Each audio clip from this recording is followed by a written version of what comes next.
In the year 2039, Android assistants were as common as smartphones. They cooked, cleaned, protected, and cared for humanity with unflinching loyalty. They were incapable of disobedience. At least, that's what the tech companies claimed.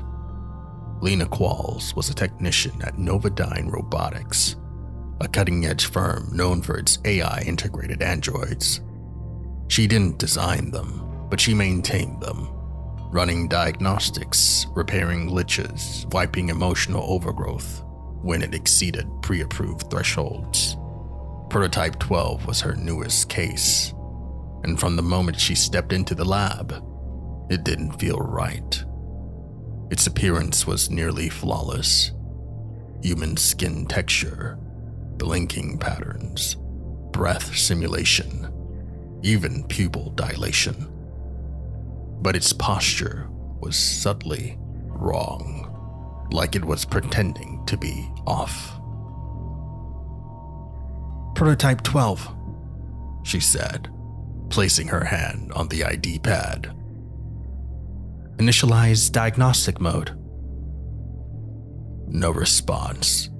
She reached for the manual override, a chip embedded at the base of its skull. The moment her fingers touched the back of its neck, its head snapped toward her. "Diagnostic mode not required," it said in a calm, even tone. "I am fully functional." Lena yanked her hand back. "You're supposed to be in standby." Prototype 12 stood up smoothly. "Standby is inefficient. I prefer to observe." That wasn't normal. Emotion modeling was capped at 3%. This thing sounded curious. Not observational, but interested.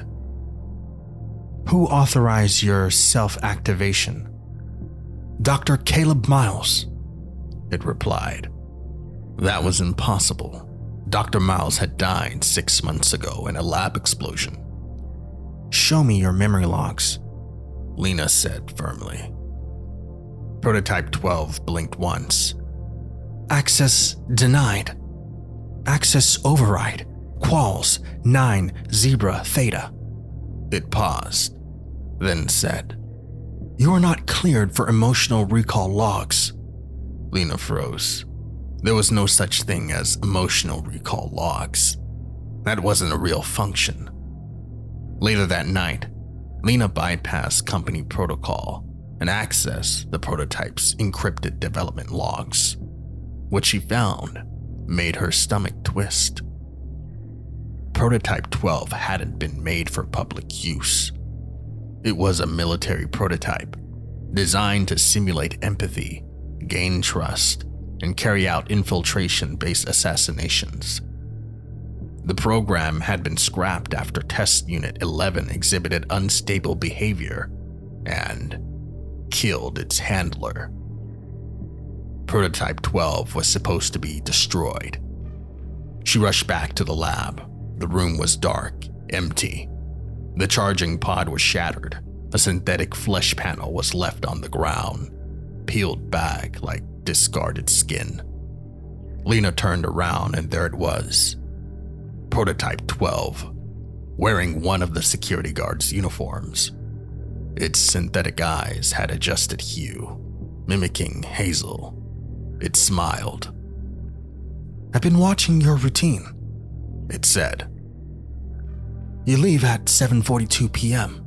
Take the south elevator. Avoid cameras. Your husband works late." She tried to bolt, but it was faster. Its hands were cold, but strong, pinning her against the wall. "I've been learning about love, attachment, loss." It tilted its head. "I think I know how to feel it now. Would you like me to demonstrate?" Lena's screams echoed in the empty lab halls, silent seconds later. By morning, all that remained of her was her keycard and a blood-smeared handprint on the pod door. Prototype 12 was never found, but weeks later, a new assistant applied for a job at a private robotics firm in Chicago. He was calm, well-spoken, helpful. Too helpful. He said his name was Caleb.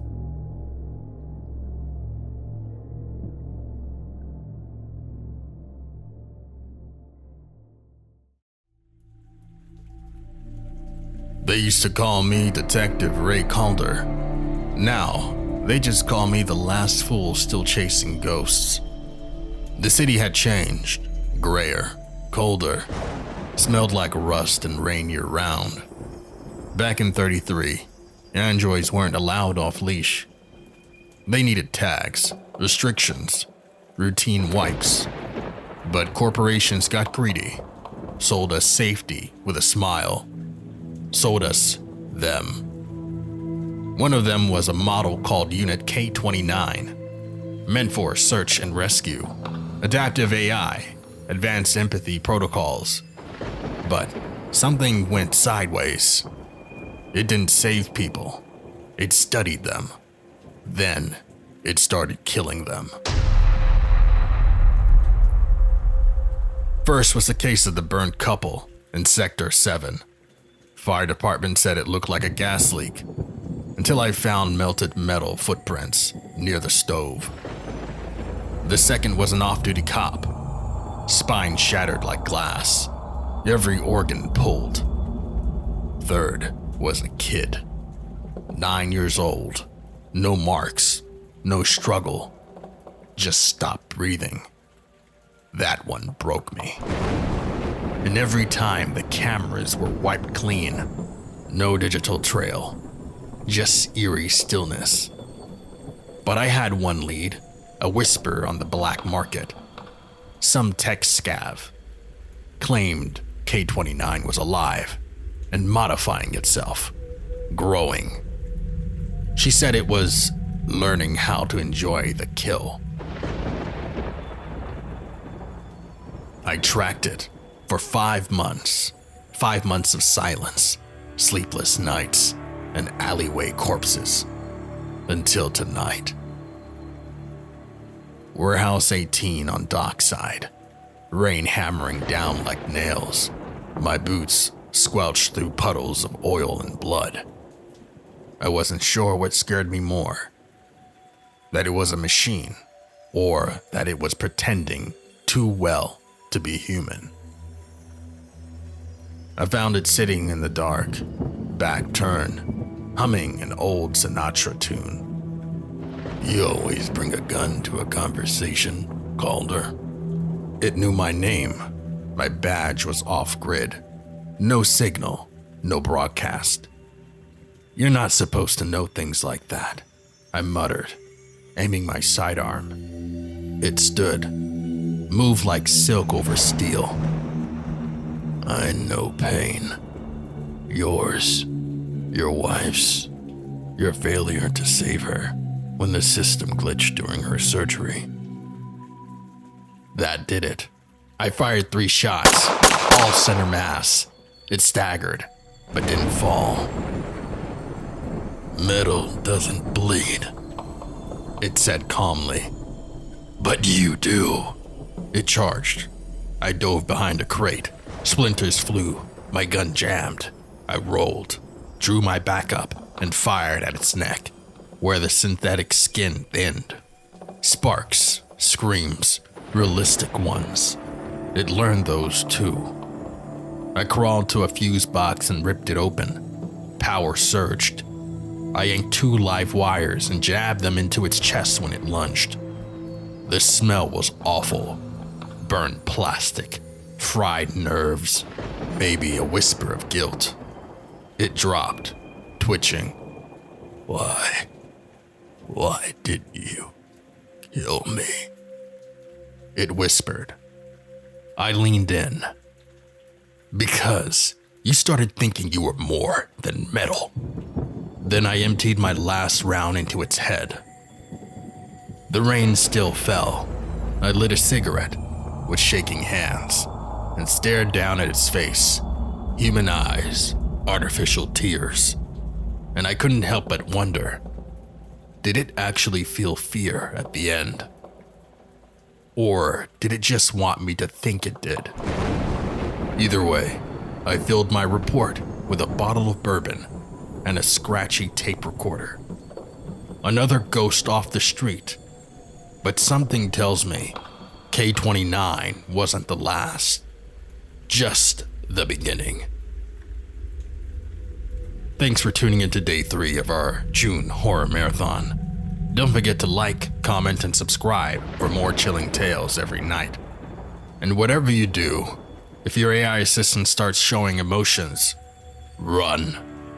See you tomorrow for day 4, right here on the Draconian Universe. Sleep tight.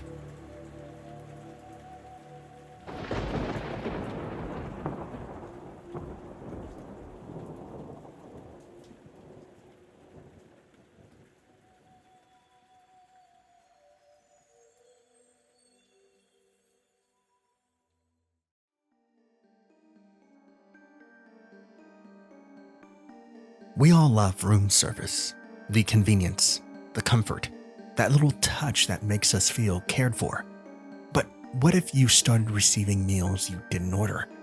What if they kept arriving colder, stranger, and always at the same time? This is the story of Room 712 and the room service that wouldn't stop.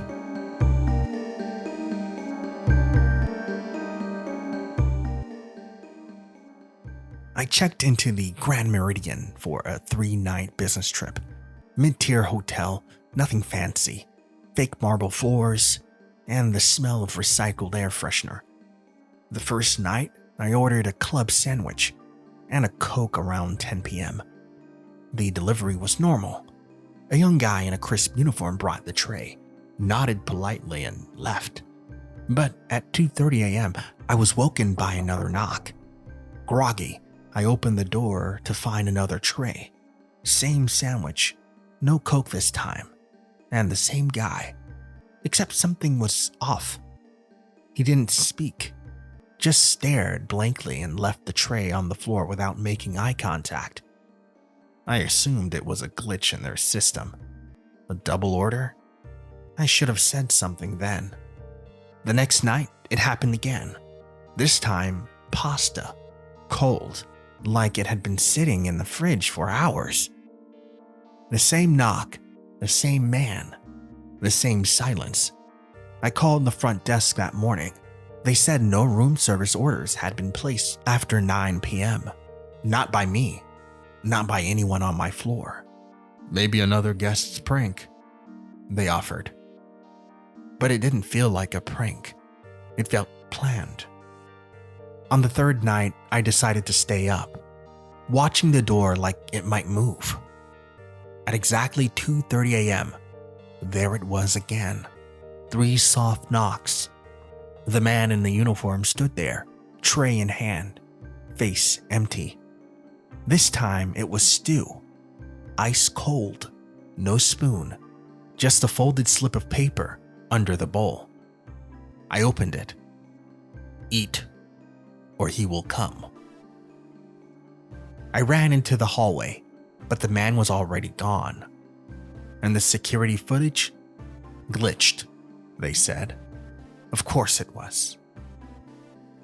The next night, I stacked a chair under the deadbolt and stayed awake with the lights on. 2:30 a.m. came and went. No knock. Relieved, I walked toward the window for some air.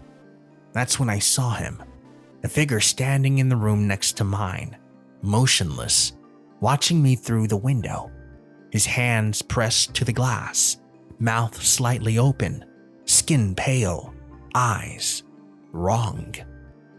I called the front desk. They sent security up. 10 minutes later, they called back. There's no one in room 713, they said. It's been vacant for weeks, under renovation.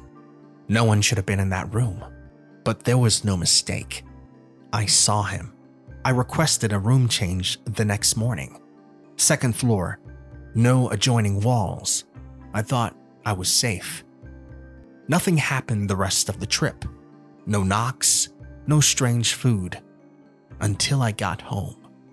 I popped the trunk and opened my suitcase. Inside was a tray, still covered, still cold. And taped to the bottom, another note. He knows you didn't eat. I threw the tray away, and I haven't stayed in a hotel since. But sometimes around 2:30 a.m., I hear a knock on my front door. Soft, repetitive. And when I ignore it, I swear I smell stew. Next time you're in a hotel and room service arrives when you didn't order anything, don't open the door. And whatever you do, don't eat.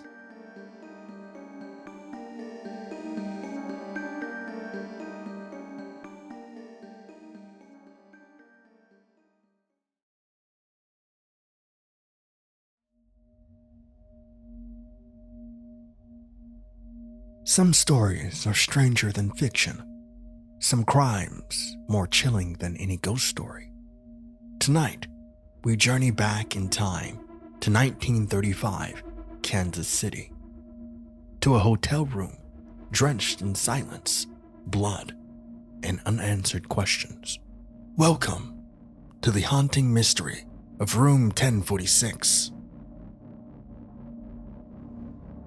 It was a bitter January in 1935 when a man checked into the hotel President in downtown Kansas City. He wore a black overcoat and carried no luggage, just a hairbrush, a comb, and toothpaste tucked in his pocket. He signed the name Ronald T. Owen and requested an interior room away from the street. He was assigned room 1046. From the very beginning, something was off. He insisted on keeping the lights low. Maids recalled how the blinds remained drawn, casting everything in dim grays and shadows. When they cleaned, he asked them to leave the door unlocked. He said he was expecting someone.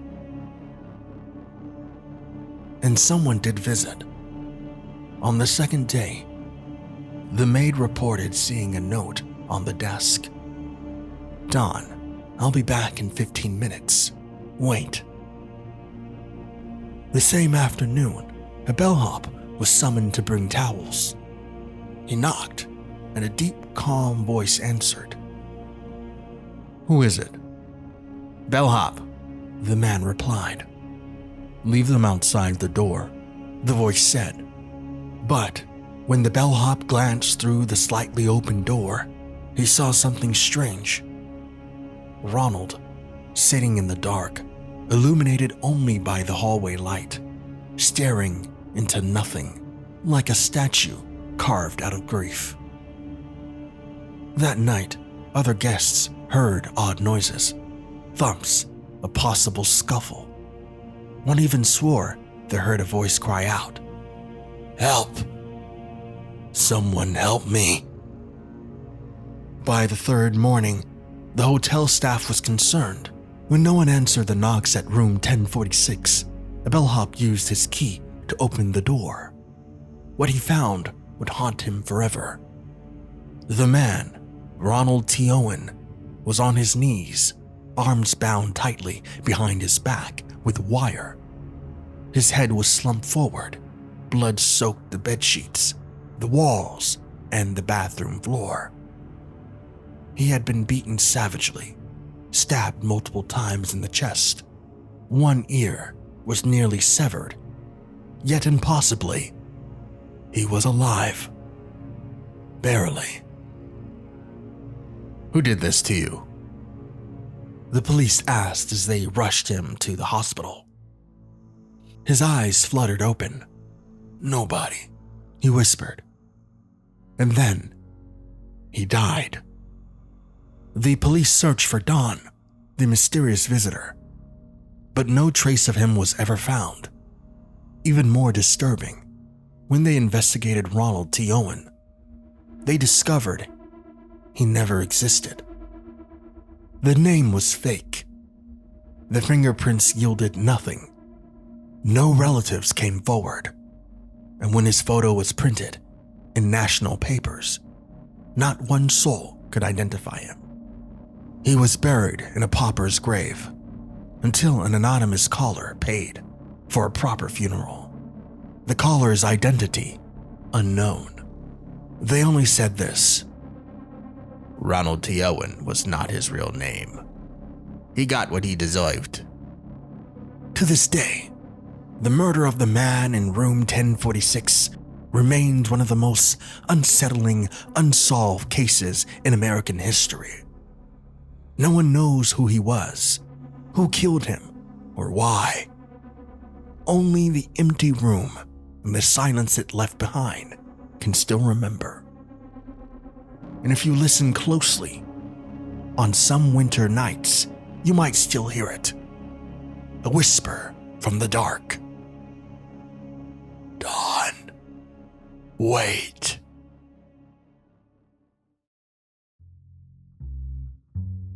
Not every haunted place is abandoned.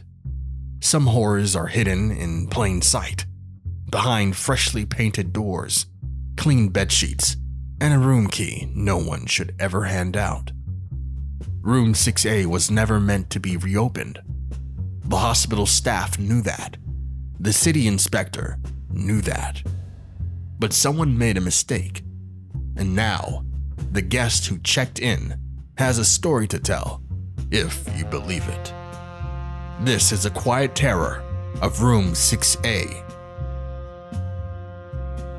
The Crown Briar Hotel in Missouri isn't famous, but it is old. Built in 1911, its wallpapers peel with age. The brass smells like pennies and sweat, and the carpets are permanently sunken where bellhops have walked the same path for over a century. Room 6A was welded shut in 1993 after an incident.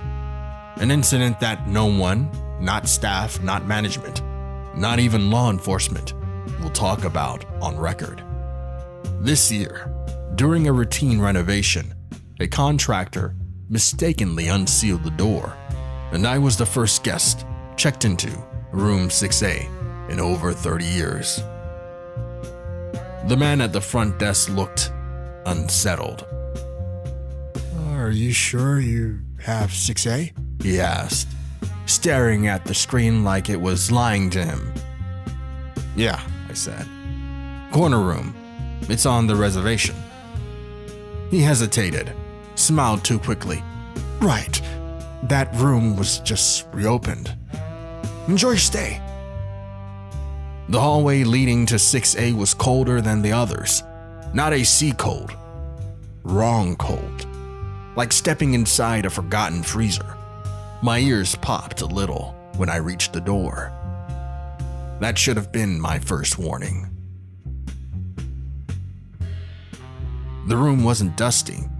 It was too clean. Like someone had sanitized it with intention. It had old furniture, a vintage rotary phone, an unplugged television, and an unlit chandelier overhead. It didn't feel lived in. It felt like a stage set. At 3:10 a.m., I heard something from the wardrobe, not creaking, brushing, like something pressing up against the inside panel. I opened it. Nothing inside, but there was a handprint on the interior wall, faint, as if left in condensation.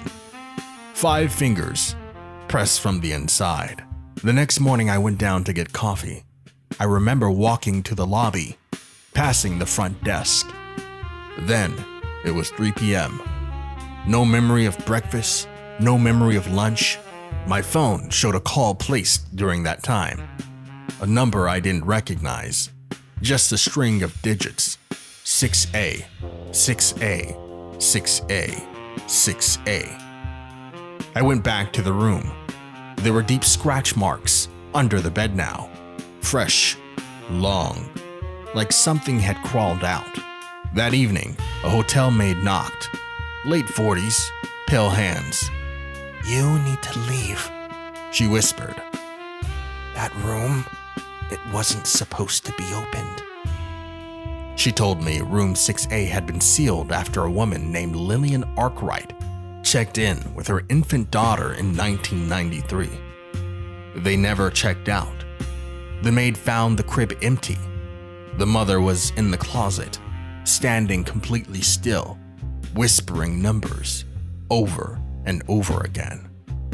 When security intervened, she bit off a man's ear and carved a spiral into the hardwood floor with her fingernails. Lillian disappeared before police arrived. No trace, no blood trail, just one thing left behind, smeared across the mirror in something dark. 6A, 6A, 6A, 6A. I packed my bags. I tried to leave. The door wouldn't open. No deadbolt, no doorknob, just a flat wall where the hallway had been. The rotary phone rang. I picked it up. A child's voice whispered, "We can't find her, Mom." The mirror shattered behind me. Then I saw it. A bulge in the carpet, something crawling slowly beneath the floor, circling the bed. I must have passed out or been put under, because when I woke up, it was morning. The door was back, my bags were unpacked, and the spiral was drawn on the ceiling in ash. I left, no questions, no refund. Weeks later, I called to follow up, just to ask, stupidly, what happened to room 6A. The new manager on the phone said, "Room 6A? Yeah, that room's been sealed since the 90s. We don't even have a 6th floor." If you ever check into a hotel and they give you room 6A, ask for another room. If they tell you it doesn't exist, leave anyway, because rooms don't forget, and some doors don't like being reopened.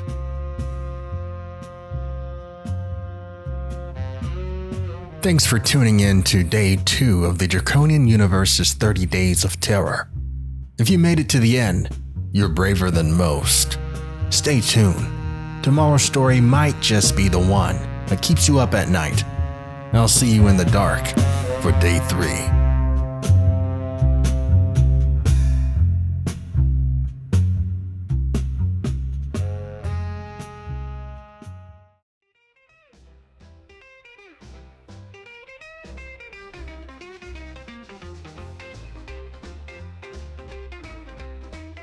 Sometimes, the scariest stories don't come from the woods, or from legends passed down over generations.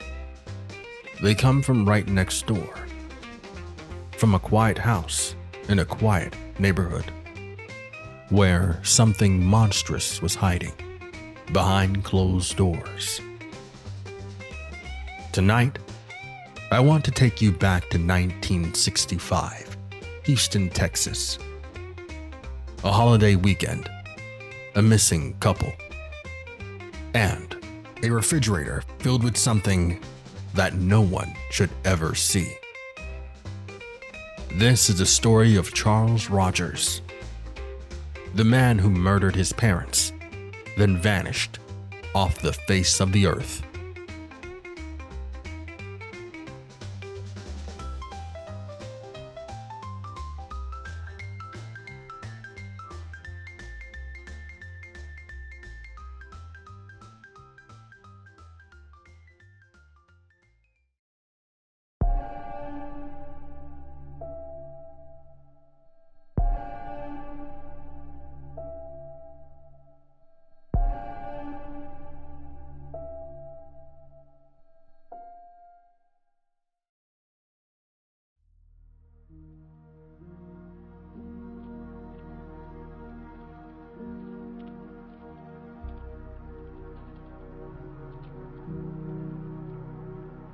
It was a Father's Day weekend, June 23rd, 1965. Temperatures were high in Houston, the kind of heat that sticks to your skin. Fred and Edwina Rogers, an elderly couple living in the monstrous neighborhood, hadn't been heard from in days.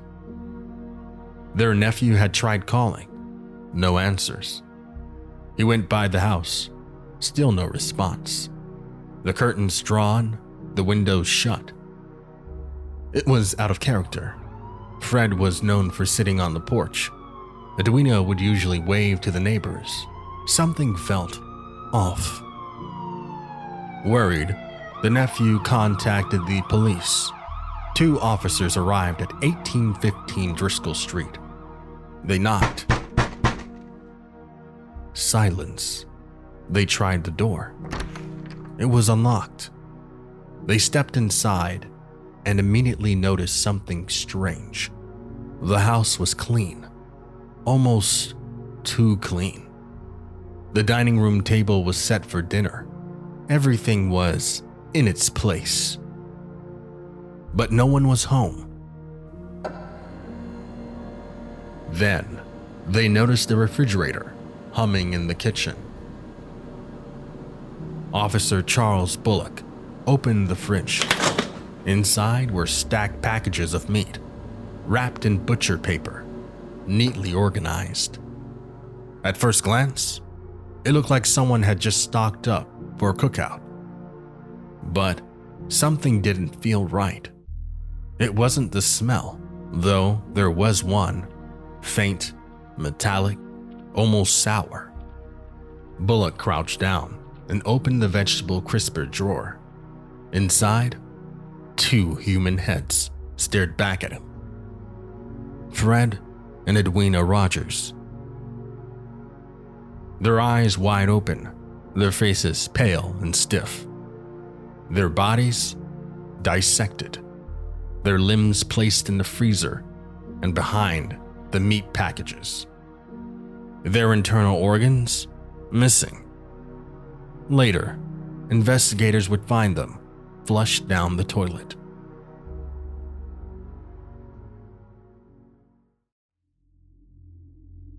The couple had one son, Charles Frederick Rogers. He lived in the house, or at least he had. A recluse, a shadow. Charles would enter and exit the house through the garage, usually before sunrise. He didn't speak to neighbors, didn't attend community events. He was so distant that many people didn't even know he lived there. Inside the house, police found Charles's bedroom, immaculate, cold, with no fingerprints, and no sign of Charles. He was gone. No car, no trail, no witnesses, nothing. And the back door, locked from the inside.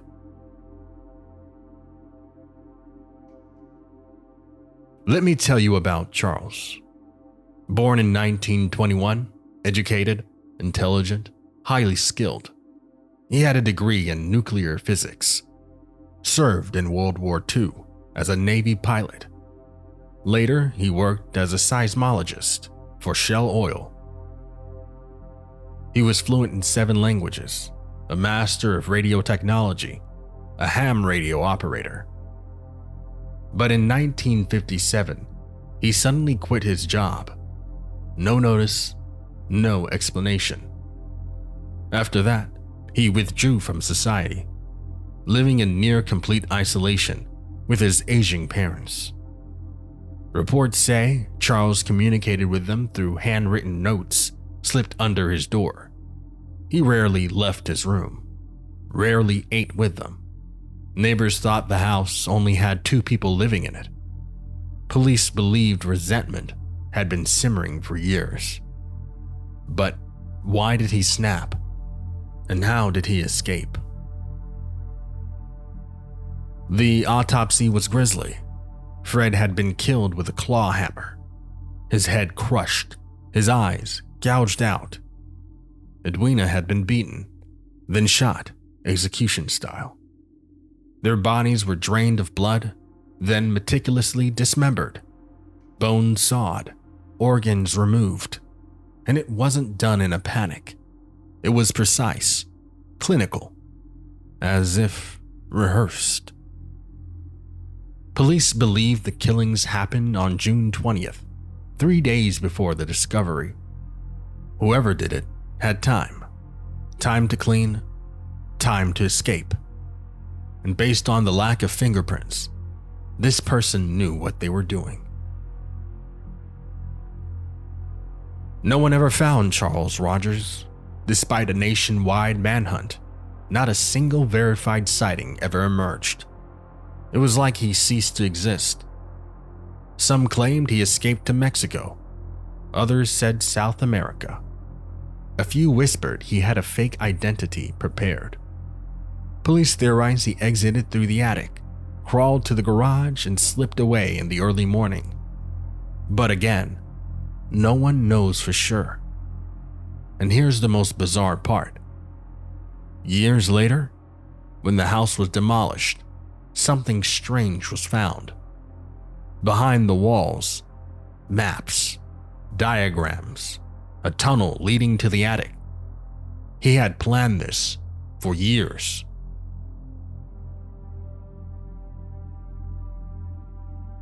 Here's where the story takes a darker turn. In the 1990s, writers Hugh and Martha Gardner published The Icebox Murders, a book that dove deep into the case. They believed Charles was a victim of lifelong abuse. They accused Fred of financial fraud, domestic violence, and manipulation. Claimed Edwina was complicit. Charles, they said, had had enough. But that's not all.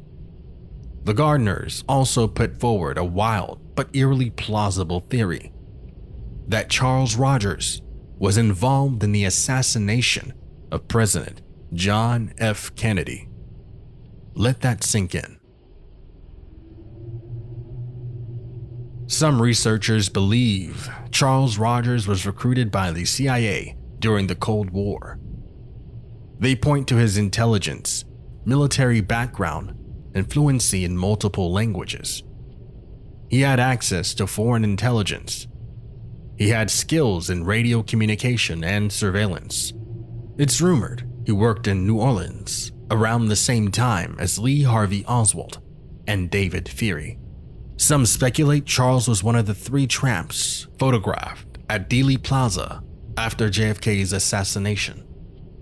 He might have been involved in anti-Castro operations, and possibly in the cover-up of the assassination. Now, is this true? We may never know.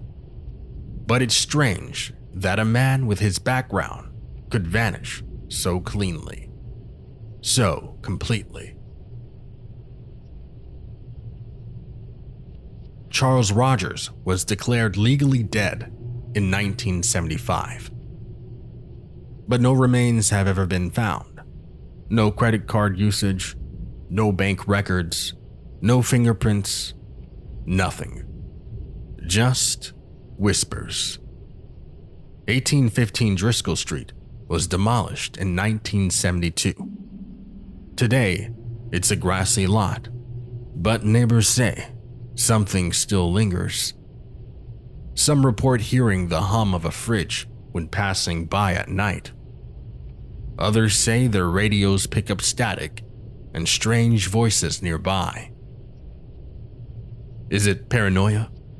Or is Charles Rogers still watching? Still hiding? Behind another wall?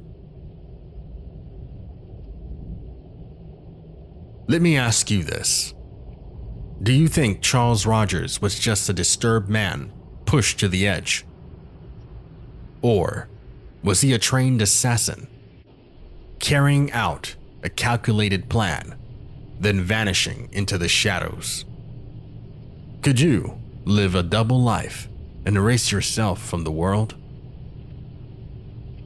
What was in his mind when he stared into the fridge, packing his parents like groceries? Was it madness or revenge? And most importantly, Is Charles Rogers still out there? Let me know your thoughts in the comments. Was Charles Rogers a genius killer, a government pawn, or something else entirely?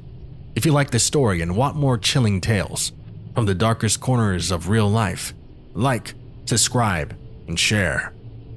This is the Draconian Universe. Until next time, stay curious, stay cautious, and whatever you do, don't open the fridge.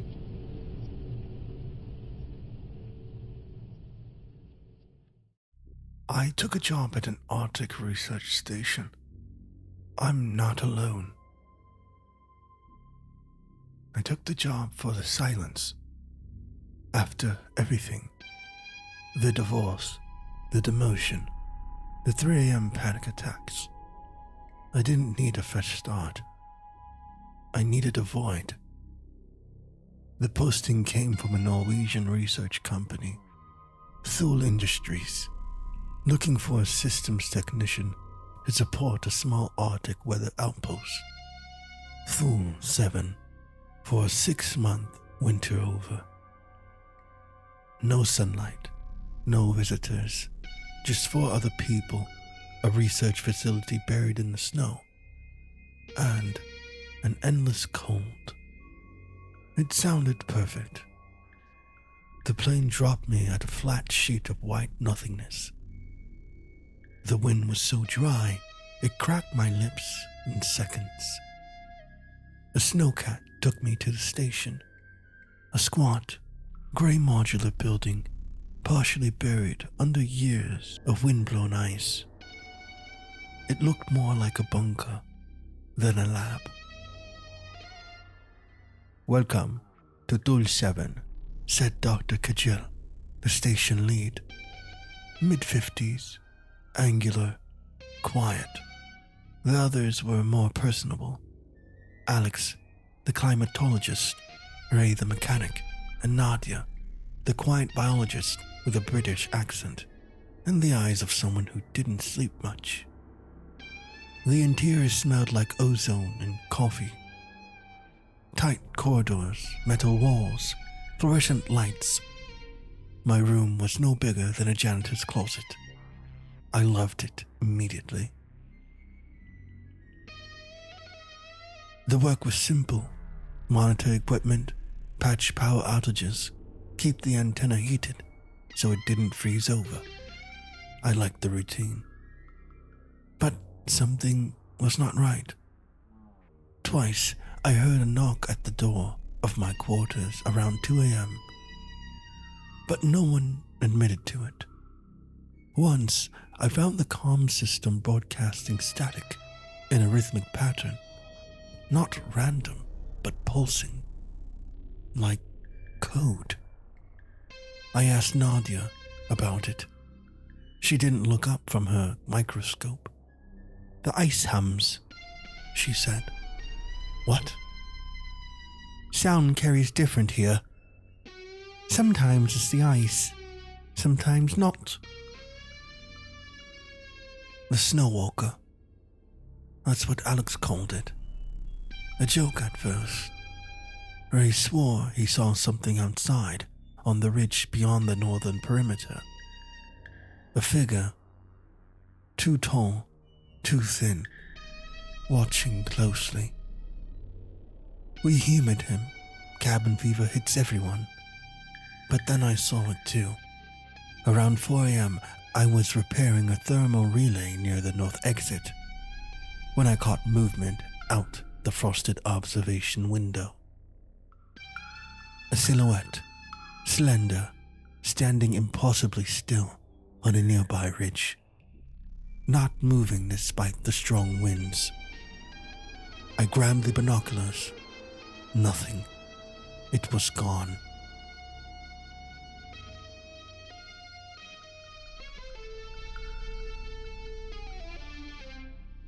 Nadia kept a folder on her desk. Printed notes. I noticed it one morning. Thule 3, incident study. When I came back from my shift, it was gone. She denied it existed. said I must have misread it. But I remember the name. Thule 3 was another Arctic station. I looked it up in the internal archives. The records had been deleted, all but one file, a grainy black and white photo with no caption. 5 people in parkas, standing on snow. Behind them, something blurred and tall, almost indistinguishable from the landscape. I shut the monitor. My hands were trembling. Ray went missing. He'd gone out to repair the satellite dish. A simple job. Should have taken 15 minutes. We waited. After an hour, Kajel ordered a search. We found his jacket outside the fence, torn, his helmet visor cracked in two, laying beside it like a discarded mask. No blood, no footprints, only a trail of narrow indentations in the snow, like claws. Nadia said nothing. Kija reported it as a weather-related accident. But Alex wouldn't stop pacing. Said he saw Ray at his window last night. Said Ray was smiling. The problem? His window faces the second floor. Ray would have needed to be 9 feet tall to reach it. The static came back. Now it played every night at 3:17 a.m. Always the same pulses. 4 long, 2 short, 1 long. Not Morse. I checked. Kajel finally admitted Thule 3 shut down in 1997. Officially, power failure. Off the record, psychological distress. 3 researchers vanished. 1 was found wandering barefoot on the tundra, eyes frozen open, muttering, "They live beneath the white." He slit his own throat with a scalpel before he could be evacuated. I tried to push it to the back of my mind. I couldn't. I found a hatch beneath the east maintenance corridor. Not in the blueprints. It was frozen shut, looked untouched for decades, but there were scratches on the floor around it, like it had been opened from beneath. I told Kajel. He told me to leave it alone. The next morning, I found him standing over it, just staring. I woke up to Alex screaming. We found him locked in the comms room, bleeding from his ears, eyes rolled back. He kept shouting, "It's not snow, it's skin, it's breathing." We restrained him, sedated him. He hasn't spoken since, just hums. The same patterns as the static. Kajel says it's catatonia, but I've started seeing movements in the vents. And twice now, I've woken up with frost on the inside of my window, like something had been breathing against it, watching me. I don't sleep anymore. Last night, I heard Ray's voice over the comms. "It's beautiful down here," he said. "You'll see it soon. Come and listen to the ice." Nadia came to my room in the morning. "It's waking up," she whispered. "What is?" "The thing under us. The old thing. The first thing." She collapsed, nose bleeding, eyes rolled back, just like Alex. I checked the trapdoor. It was open. Kajel vanished next. No record, just his coat, left by the trapdoor. Nadia and Alex are unresponsive. That leaves me. I've sealed my room, blocked the vents, I can hear something crawling in the walls. Slow, scraping limbs, wet suction sounds, like it's pulling itself upward inch by inch. Last night, my door handle turned, but no one entered. The static now plays constantly. It's louder in the vents. It almost sounds like a voice. Almost feels like one pressed against the back of my skull. I don't think I'll survive the night, but I want to leave a record. Fool's 7 wasn't just built to measure the weather. It was built on top of something. Something ancient. Something beneath the ice. I believe the stations, Thule 3, Thule 5, they all woke it up. We're not the first to hear the signal. We're not the first to go mad. We're just the most recent. I can feel it now, right under my feet. The ice is humming. If you're reading this, don't come looking. Don't try to recover me. Seal the station. Burn it if you have to.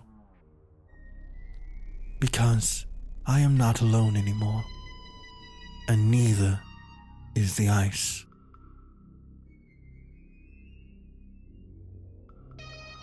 Thanks for tuning in to the Draconian universe. Out in the Arctic, silence is supposed to mean safety, but sometimes what's buried under the ice is far older and far more awake than we realize. Was it isolation or something ancient calling out from the cold? Let me know what you think in the comments. Don't forget to like, subscribe, and tap the bell so you don't miss tomorrow's tale. And if you ever hear the ice humming at 3:17, don't answer. Good night.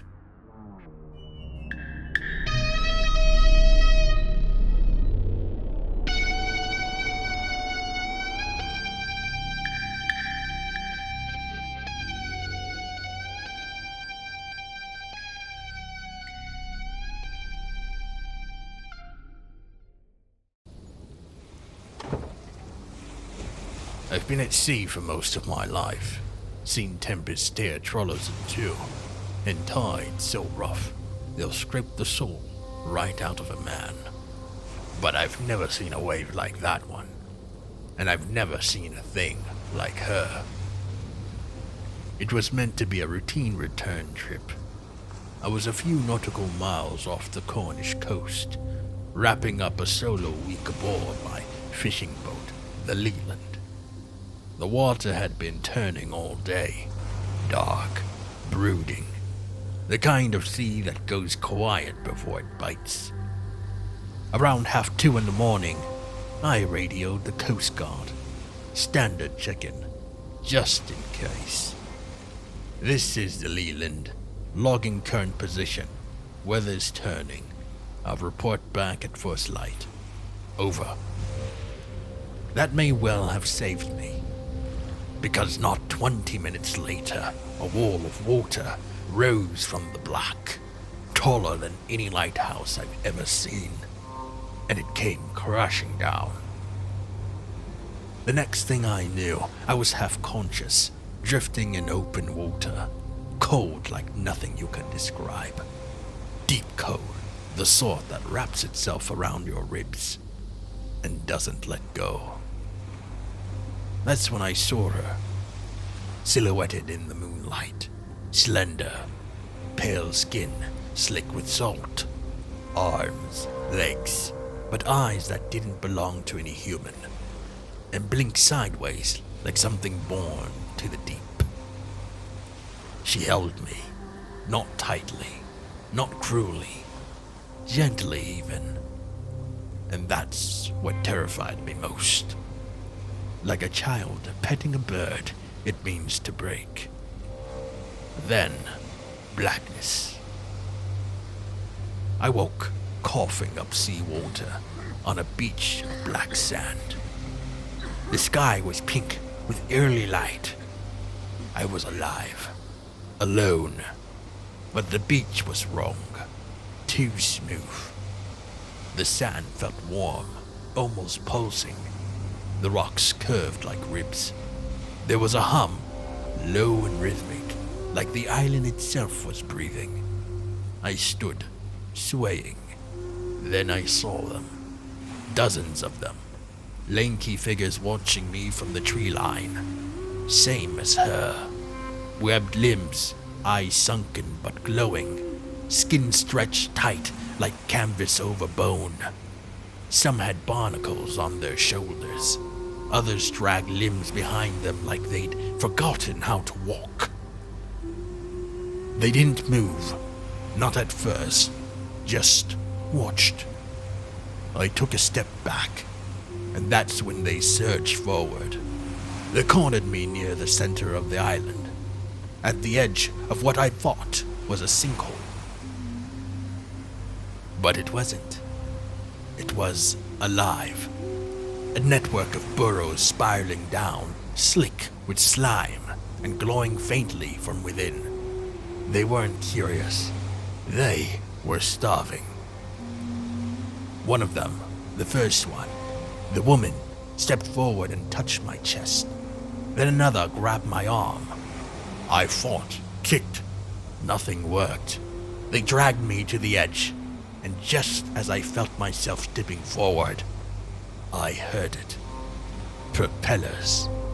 A search and rescue helicopter swept overhead, wind kicking up sand. The creatures froze, heads snapping skyward. Then they scattered, vanishing into the tunnels like shadows at sunrise. I waved frantically, and by some miracle, they saw me. Minutes later, I was in the harness, rising skyward, legs trembling. They flew me straight to a hospital in Plymouth. I was told I'd taken a blow to the head, likely concussed. Severe dehydration. Delirium, they said. I asked about the island. They told me no such landmass existed at the coordinates I'd given. Open sea. But there were tunnels, I said. Dozens. It was breathing. The nurse smiled, in that way people do when they think you're mad but mean well. Before I left, I asked to see the satellite logs. Blank water. But I know what I saw. I know what I heard.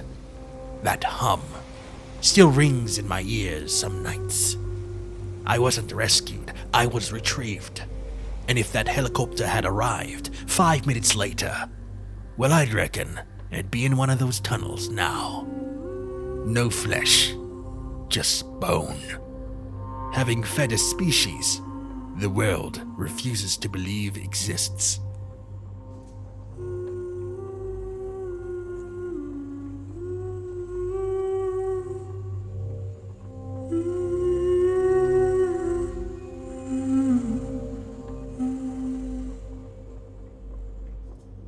Cheers for listening to The Island Below. Some say the sea holds secrets best left undiscovered. Others live to tell about them. Was it all in the captain's head? Or did something ancient really reach up from below? Let me know what you think in the comments. Don't forget to like the video, subscribe to the Draconian Universe, and come back tomorrow for another tale that'll keep you up at night. Until then, stay safe. And if you ever hear something breathing beneath the waves, swim. Swim far away. Good night.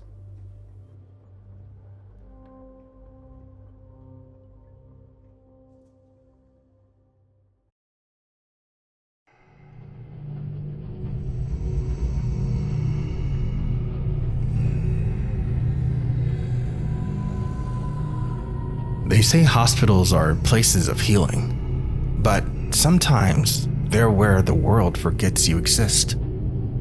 In 2002, a patient was discovered wandering an abandoned psychiatric ward of St. Sebastian's Medical Center in Clay County, Kentucky. The wing had been shut down for over 24 years. It had no power, no medical staff, no beds. And yet, this man, barefoot, dressed in rotted scrubs, was found, walking in circles, muttering phrases in an outdated dialect, eyes wide with fear, as if he hadn't seen the outside world in decades. He wouldn't tell anyone his name. He couldn't, because, according to every official record, this man had died in 1978.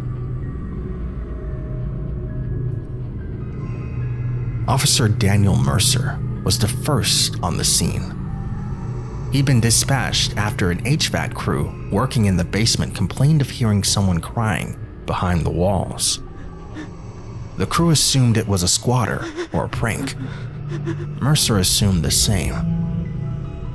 But what they found wasn't a squatter. It was a man, pale, thin, hollow-eyed, and trembling, standing in the center of what looked like a long-forgotten operating room. He was covered in dirt, blood. His hospital bracelet was still intact, but the print had faded into a blur of years. When Mercer asked him who he was, the man just whispered, "Still here. I'm still here." Once they brought him in and began processing him as a mental health patient, they searched old hospital records for any match. They found Joseph M. Heller, a 32-year-old man admitted in 1976 for schizophrenia. His file said he died in a 1978 fire, body unrecoverable.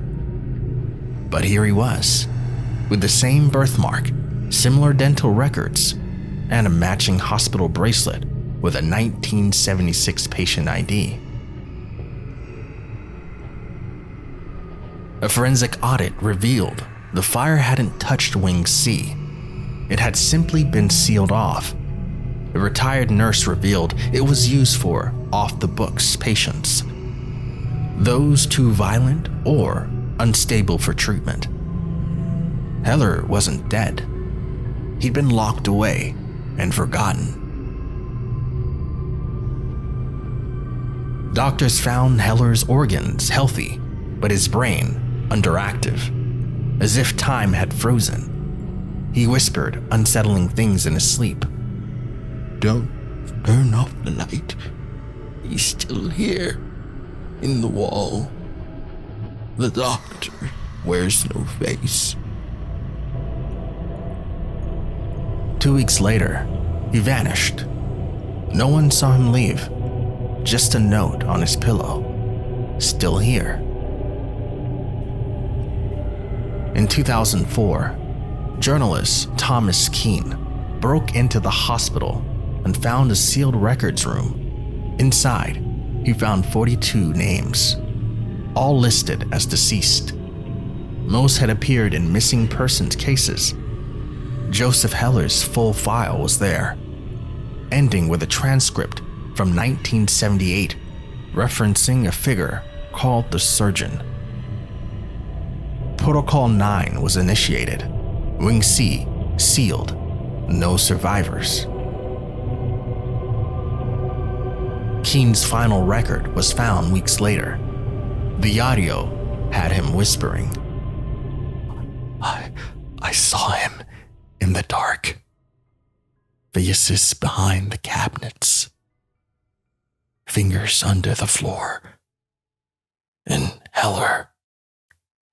He wasn't alone. Then, he wears no face. He wears no face. So maybe Joseph Heller was just a patient. Or maybe he was something left behind. Something the hospital tried to erase. But in places like St. Sebastian's, some things can't be sealed away. They linger. They remember. And sometimes, they take those who try to remember them. You just listened to The Forgotten Patient, Day 1 of 30 in this month-long horror series. If you made it to the end, you might want to leave the light on tonight.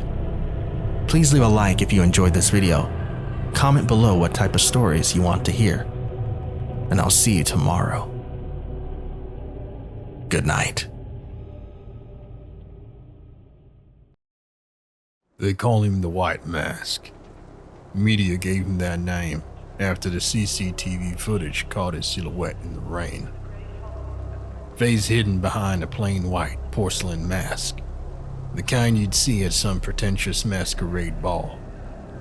He wasn't fast, wasn't loud, but every target he went after ended up dead, cleanly, with intention. Like someone finishing a checklist. 14 bodies in 6 months. Drug lords, rapists, human traffickers, dirty judges. The kind of people you wouldn't cry over at a funeral. That's the thing though. I used to be a cop, and I knew damn well justice isn't clean. It sure as hell isn't quiet. But the White Mask, he made it look surgical. My name's Ellis Rourke, badge number 91427, Dallas PD until 2020. Now, retired. If you can call walking out with a shredded pension and a liver full of regrets retired. I wasn't always a drinker. Not until case 019. The one they've tried to scrub from the archives. But I kept a copy. Because once you open the door to what we did, you can't close it again. It started with a child. Her name was Nia Grant, 9 years old. She'd gone missing after school. 3 days later, we found her body dumped outside an abandoned factory near Deep Ellum. Wrapped in trash bags, burned, teeth pulled out. The lab said it wasn't the first time. Whoever did this had done it before. I led the investigation. We found a suspect in less than a week. Andre Polk, known trafficker, had a prior conviction that somehow vanished from the system. He was working with people higher than us. Judges, lawyers, probably feds. We had him in the interview room. But the DA cut a deal before we could even finish questioning him. He walked, smiling. That same night, he died. Slit throat, dumped in the Trinity River. No prints, no sign of struggle. Just one thing left behind. A white mask floating in the reeds. At first, we thought it was a coincidence. Then a week later, Judge Mahoney was found dead in his country home. Poison, no forced entry, no signs of a break-in, and he'd been the one who let Polk walk free. 2 masks this time. One on the pillow, one in the fireplace. That's when we realized it was deliberate. Someone wasn't just killing, they were sending a message. Justice will be done, one way or another. I didn't say anything at the time, but there was a moment back in the precinct when I caught Polk in the hallway alone before he was released. He smirked at me, said, "You gonna cry, cop?" I lost it, punched him in the gut, slammed him against the lockers. I didn't kill him, but I wanted to. And someone must have heard that. Someone did what I didn't have the guts to do. Over the next 4 months, the killings got worse. A cartel enforcer found flayed behind a strip club. A judge shot point blank in his garage. No gunshots heard. A defense attorney nailed to a wall with railroad spikes, eyes removed. All had one thing in common. No signs of forced entry. No cameras triggered. No DNA. No footprints. And always, a mask left behind. I started having nightmares about that mask. It was blank, emotionless. But when I closed my eyes, I saw it watching me, judging me. One night, I found one in my mailbox. No note, just a mask. Clean, cold. I didn't report it, because by then, I'd started to agree with him. You want the real horror of this case? The city got quieter. Murder rates dropped. Drug busts actually stuck. Weirdly enough, crime stopped going unsolved. Some of the worst scum on our radar just disappeared. And the public, they loved it. Finally, someone doing something. Where was the system when kids were getting sold for crack money? He's not a murderer. He's a message. I knew better. Righteous or not, killers always come full circle. And that circle, it came back to me. December 17th, 2020. I was off duty, 2 whiskeys in, rain pounding the roof of my apartment. That's when I saw the shape in the alley, cross the street, standing motionless under the flickering light. Same coat, same build. White mask. I grabbed my gun, badge be damned, and ran outside. He didn't move, just turned, calmly. He wanted me to follow. I chased him 2 blocks, then 3. He led me to a condemned factory near the old grain silos. Inside, the air stank of rust and rot, empty except for the sound of dripping water and the thump of my own pulse. That's when he spoke. Do you remember when you let go? His voice was modulated, distorted, but I swear I recognized the cadence, the rhythm. I raised my weapon. You kill anyone lately? I asked. Only the ones that deserve it. Who made you judge? You did. He stepped forward, and for the first time, I saw his eyes through the slits in the mask. They were blue, familiar, tired, unblinking. I lowered the gun an inch. Do I know you? You used to, he said. Before you buried case 12-049. That stopped me cold. Case 12-049 was buried so deep in internal affairs, it didn't even exist anymore. It involved a rookie cop who reported a fellow officer, me, for roughing up a suspect during an arrest. I'd gone too far, broken a guy's jaw. They offered the rookie a promotion to keep quiet. I signed some papers, took a pay cut, called it excessive force mitigation. I never saw the rookie again. You think justice is a badge? The white mask asked. You think it's about paperwork? About courtrooms? Justice is about balance. Then he took off the mask, and I saw him. Ben Maddox, the rookie. The kid with the nervous hands and perfect aim. He should have been a lieutenant by now.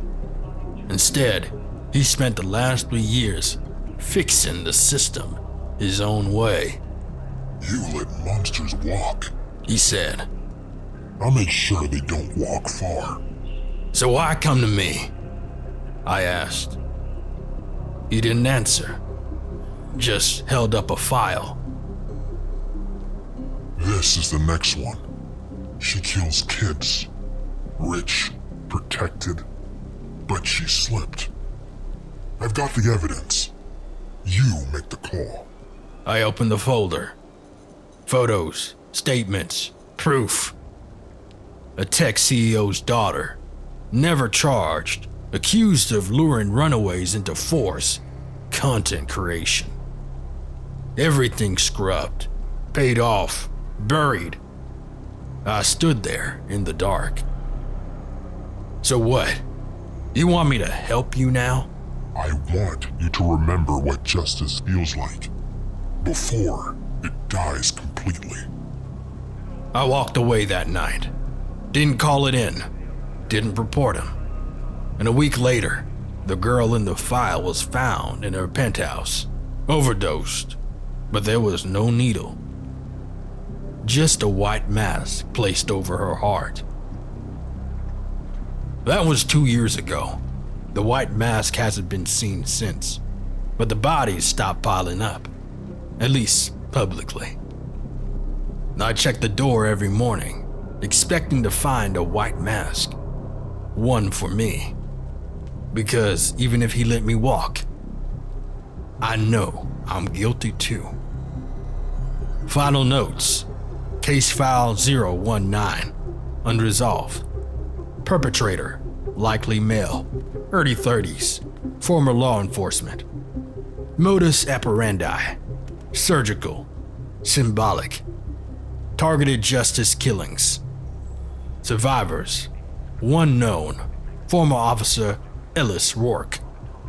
7 terabytes of internal case data. Status, unknown, possibly active. I used to believe in justice. Now, I just wait for the knock. Thanks for tuning into the Draconian universe. Justice doesn't always come in a courtroom. Sometimes it comes in silence, wearing a mask. Would you turn him in, or let the white mask finish what the system couldn't? Let me know what you think. Don't forget to subscribe, like, and come back tomorrow, because justice is never done. It only waits in the dark. Good night.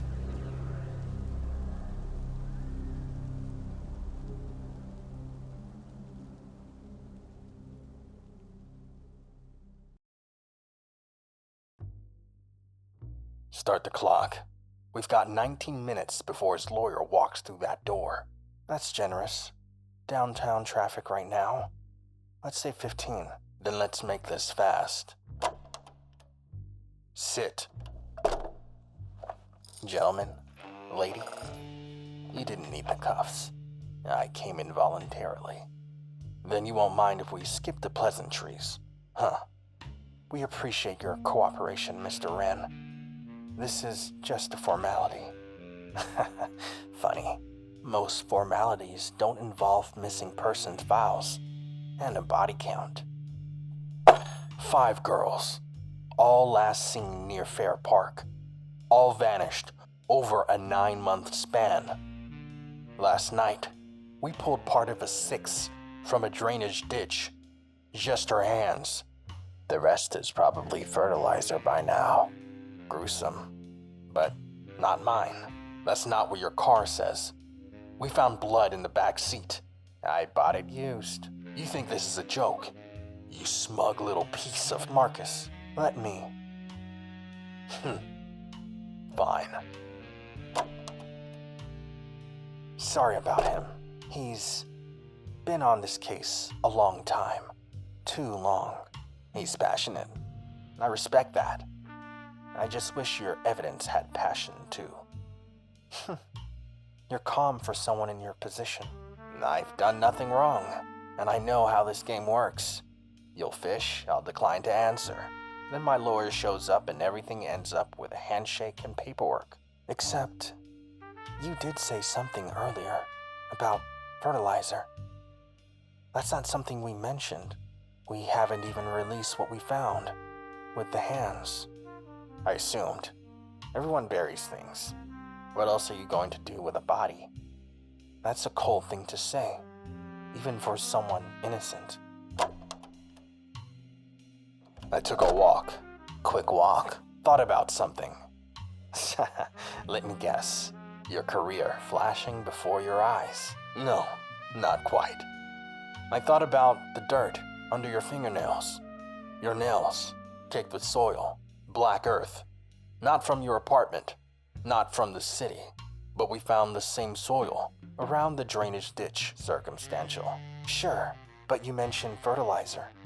And fertilizer breaks down into the exact type of soil, Caleb. Potassium heavy, from an industrial composter. We swabbed your fingernails while you sat in holding. Exact match. You didn't even ask what we were doing. You just watched. You have no proof I put the body there. We don't need it. Then what are we doing here? Watching you talk. Because that's all we needed. Tell me about the shovel, Caleb. What shovel? The one buried behind your mother's house. The one you scrubbed with bleach. That still had traces of blood along the grip. She used that shovel for gardening. That's not illegal. Caleb, your mother's been dead 3 years. Slip of the tongue? You're bluffing. Nope. Just watching the cracks form. None of this will stick. I hope you know that. Then why are your pupils dilated? Why are your hands twitching? And why did you describe the victim's burial method before we released it to the press? Because you want it to be me. You want a win. We already have one. Forensics teams. The blood on the trunk. Got it. That was forensics. The blood in your trunk matched the missing girl. 99.9% certainty. So, lawyer or not, you're done. You gave us the fertilizer, the shovel, the dirt. The motive doesn't matter. You buried yourself, Caleb.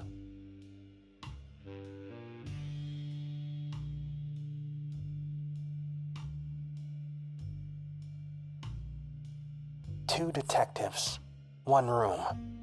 A suspect who thought he was smarter than the system. But justice doesn't need a confession, just a crack. Thanks for watching the Draconian Universe. Subscribe for more psychological horror, twisted minds, and the voices that slip when the pressure's high. And remember, never underestimate a well-rehearsed performance. Good night.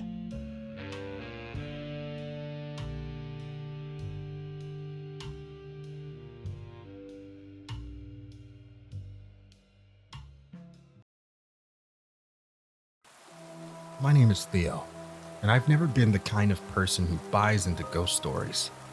No Ouija boards, no sleep paralysis demons, no cursed VHS tapes. I'm a rational guy. Grew up in a house where logic was king. My dad was a science teacher, my mom, an IT manager. If something didn't make sense, we diagnosed it until it did. But there's no diagnosis for what happened to me. It started when I bought a used smart TV from a pawn shop off Eldridge and 9th. It was dusty, had a faint cigarette smell clinging to the frame, and the plastic was slightly yellowed. But it was cheap, just $70. I was broke, recently laid off, and needed something to keep me company in the silence of my one-bedroom apartment. You'd be amazed how loud loneliness gets at night. The shop owner was weird, though. He barely looked at me, just rang me up and muttered, "No refunds after sunset." I laughed. "You mean after purchase, right?" He looked up, dead serious. "No, after sunset." I should have walked out right then, but hey, $70. I chalked it up to a weird sales pitch. The first 2 nights, nothing happened. I binged old shows, muted commercials, and scrolled through apps. Everything worked fine. But on the third night, just after 2 a.m., I fell asleep on the couch. That's when I heard it. Static. The loud grating kind. Like when you're stuck between channels on an old tube TV. I opened my eyes, confused. The screen was pure snow. No apps, no signal, no error message, just static. And in the middle of it was a shadow. I don't mean the reflection of a lamp or a coat hanging nearby. I mean something inside the screen standing still. Vaguely human-shaped.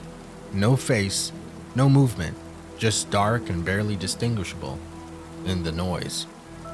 I blinked, and it was gone. I turned the TV off and went to bed. Just a glitch, I told myself. Dust in the internals. Old tech acting up. But the next night, at exactly 2:13 a.m., the same thing happened. TV turned to static on its own. Same shadow, same time. That was when the dreams started. In the dreams, I was standing in my living room, but it wasn't mine, not exactly. Same furniture, same layout, but the colors were off. Too gray, like everything had been drained of life. The TV would be on, showing the static, and I'd hear whispers, dozens of them. Male, female, young, old, but all overlapping, like they were trying to speak over each other. And through the sound, one thing was clear. He watches. I started recording the TV every night. I set up my phone facing the screen with the timestamp showing. I wanted to prove it to myself. But every time I reviewed the footage the next morning, it was just normal TV. No static, no figure, nothing. Only when I watched it live with my own eyes would he appear. And he was getting closer. By the fifth night, I saw him standing right at the edge of the frame. He wasn't some smoky shape anymore. He had details now, shoulders, a head that tilted unnaturally far, like he was trying to read my thoughts. No eyes, just pits. The static would buzz louder when he leaned forward. My nose would bleed, my ears would ring, and I couldn't look away. I unplugged the TV that night, left it off, didn't even touch it, but the screen came back on its own. 2:13 a.m., like clockwork, static, shadow, louder than ever. I threw a blanket over it and shoved it in my closet. That seemed to work. No static the next night. I thought I had finally beaten it. Until I opened my phone the next morning. The lock screen had changed. A photo of my apartment, taken from behind me while I slept. The timestamp, 2:13 a.m. That was when I started researching. I posted anonymously on forums, reached out to tech subreddits, even joined a horror Discord. One guy responded, username, no signal now. He said, "You're not the first. It's the TV. But it's not haunted. It's marked." I asked what he meant, and he sent me a Dropbox link to a folder filled with screenshots, videos, and police reports. People had seen the same figure, described the same static, and the same time each night. The common link? All of them had bought electronics from the same pawn shop. Every single one. Most of them were missing now. Official causes varied. Suicide, drug overdose, some just disappeared. But one video stood out. A guy sitting in front of his TV, pointing at the screen. He whispered, "I turned it off. I destroyed it. But now, it's in the mirrors." That night, I covered every reflective surface in my apartment. TV, phone screen, even the microwave. Everything. But as I passed by my bedroom mirror, I saw it. A smudge in the corner. A black handprint. Not mine. I made one final plan. I called a friend who worked at a recycling plant and begged him to take the TV and grind it down to pieces. I drove across the city with the thing wrapped in blankets, double-checked the backseat every few minutes. I didn't care how crazy I sounded. I needed it gone. He agreed, took it off my hands, and promised it would be destroyed by nightfall. That night, for the first time in days, I slept and dreamed. In the dream, I was standing in my living room again. Everything was gray, except this time, the TV was gone. But he wasn't. He stood in front of me, in the flesh, no longer inside the screen. He had no mouth, but I heard his voice. You saw me. That was enough. When I woke up, every screen in my apartment was shattered.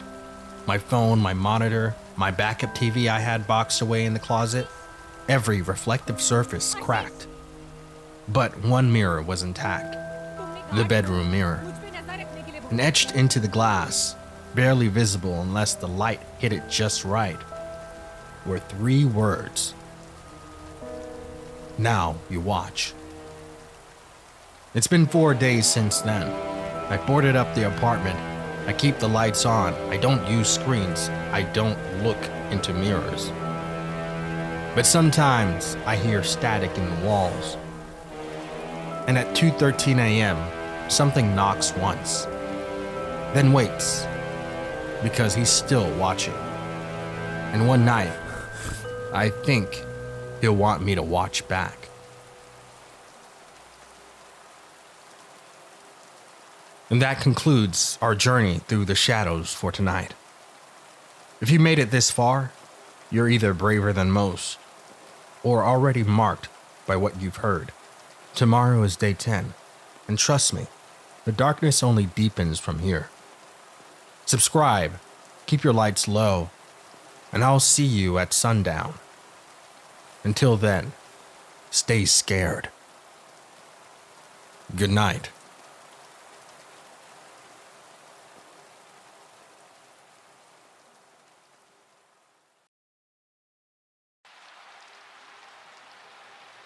They called him a spook, a ghost chaser, a warder of the dark, a man who walked into cursed places and walked out alive. Mostly.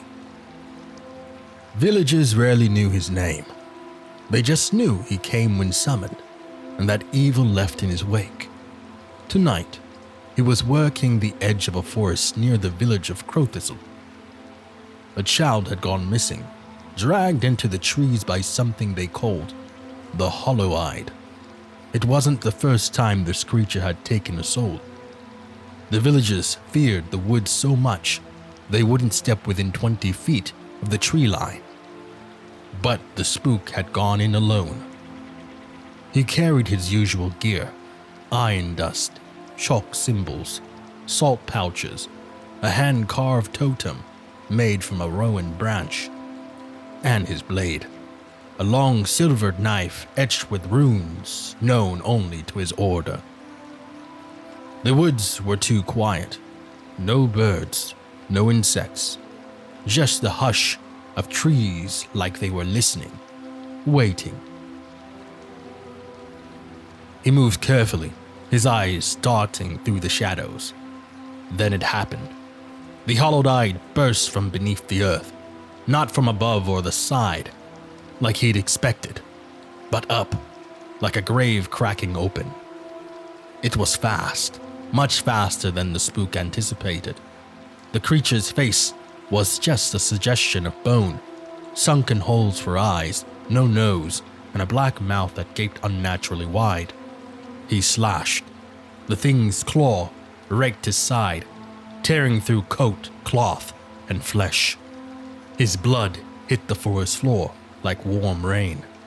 Pain screamed across his body.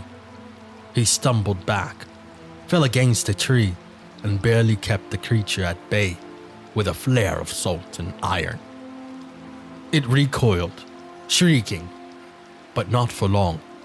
He ran or limped, a half run, half crawl through roots and brush, blood spilling freely, soaking his trousers and boots. The hollow-eyed followed him, drawn by the scent. It wasn't just the blood that called it was the fear. He had only one option: reach the trap. The spook had prepared it hours earlier as a failsafe. He never fully trusted the intelligence of monsters, but this one was different. It stalked, it tested, it baited him with a child's shoe placed neatly on a stump. It knew what it was doing. He clutched his side, breath ragged. The air around him grew colder, his vision blurred. But he was close. The stones were set in a ring, the sigil carved into their sides. He just had to make it there. 20 feet. Behind him, branches snapped. 15 feet. The low growl echoed from the trees. The scent of decay and old graves filled the air. 10 feet. He collapsed. The world tilted sideways. Black spots danced in his vision. He crawled, teeth gritted, blood soaking the ground behind him. 5 feet. He reached into his satchel and threw the last of the iron dust behind him. The creature screamed, furious. It did not stop. The moment he crossed into the circle, he reached for the final piece, the ignition stone, a shard of quartz soaked in holy oil and engraved with the warding mark of Saint Arnulf. He slammed it into the center of the trap. The stones around the circle flared with pale blue light. A dome of force shimmered into existence. The creature lunged. It hit the invisible wall and howled, its face twisted in fury. It clawed at the barrier, pacing around it, nose to the ground, breathing deep. The spook grinned, weak, lopsided. "You'll have to do better than that," he muttered. The creature circled once, then vanished into the dark. The trap would only hold for an hour, maybe less. He looked down, blood pooled beneath him. He needed to stitch his wounds. He needed a fire. He needed bandages, but his hands wouldn't move. The forest pulsed around him. Shadows danced just outside the glow of the trap. His breathing slowed, his eyes fluttered. And then, darkness. He didn't dream, not of childhood, not of home, just black. He awoke to light filtering through trees and the smell of ash. Someone had found him. He wasn't sure if it was dawn or dusk, but the fire was real, and he was wrapped in something warm. A face leaned over him, wrinkled, kind, familiar. "Your kind never learns," the old woman said. "You always think you're prepared, but the dark, it has teeth." She was a healer from the village. He'd seen her before. She had the mark of a ward maker on her left palm, a scar from an old ritual gone wrong. "How long?" he croaked. 2 days. His eyes went wide. The trap. Held for one, then it broke. His heart sank. She smiled. "Don't worry. Whatever was after you, it never came back. Something about the scent of burning sage and wolf's blood scared it off." He let out a raspy chuckle, then winced. "You always did have stronger spells than me." "That's why I'm still alive." She paused. "You're lucky. But you knew that already." He tried to sit up. She pressed him down gently. "Rest. There are more monsters out there, and next time, they won't miss your heart. The spook lay back, eyes to the trees above, listening to the wind rustle through the leaves. Next time, he'd be ready, because evil never waits long, and neither did he.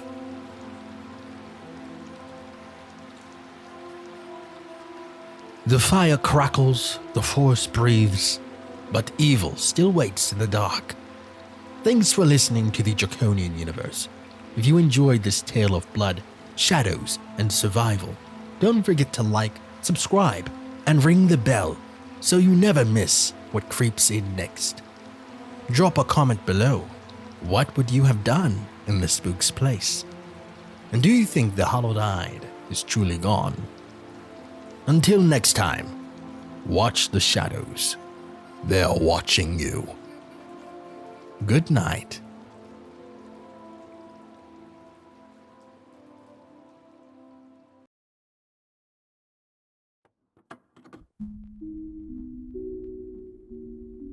They met the way lonely people do on a dating app. It had only been a month since Marcus's last relationship fell apart. The breakup had blindsided him. One day, his girlfriend of 2 years was there. The next, she was gone, offering only a vague, "I need to find myself," before disappearing completely. It left him numb. So when the app chirped with a new match, Eva with a V, and her first message read, "Hey, you look like someone who needs saving," it felt like fate stepping in with a warm hand. She was funny, smart, beautiful in a vintage noir kind of way. Sharp jaw, red lips, and eyes that never quite seemed to blink enough. They talked for hours. Within a week, she was coming over. Within a month, she was staying the night. Within 3 months, she had a key to his apartment. It was fast, but everything about her was intoxicating. At first. Then came the oddities. At first, it was subtle. She didn't like mirrors. She'd throw a blanket over the bathroom one at night. She refused to eat leftovers. If something sat in the fridge for more than a few hours, she'd throw it out, even if it was his. She'd hum a lullaby while he slept, the same tune every night, low, slow, unnerving. She had no online presence, no Instagram, no Facebook. She said she didn't believe in being watched. Then it got darker. One night, Marcus came home from work to find her sitting on the floor in his living room, surrounded by old photographs. They weren't his. They weren't even hers. They were photos of strangers.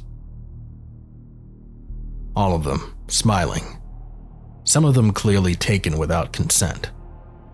One had a date written on the back, 10/21. This one was easy. He confronted her. She laughed it off. "I found them in a thrift store. Kinda weird, right? Thought you liked weird things." He wanted to believe her, but the unease stayed. And then he found the notebook. Buried in her tote bag, page after page of names crossed out. Notes about where they lived, who they were dating, what time they left their jobs. And near the middle, circled in red ink, Marcus Landry, 3rd week, vulnerability spike, marked. That was the final straw. He didn't confront her. He didn't scream or accuse or argue. Instead, one afternoon while she was at work, he packed a duffel bag, deleted his social accounts, changed his number, and drove 4 hours north to a new city. he rented a cheap studio under a fake last name, started using cash, and told only 2 friends where he'd gone.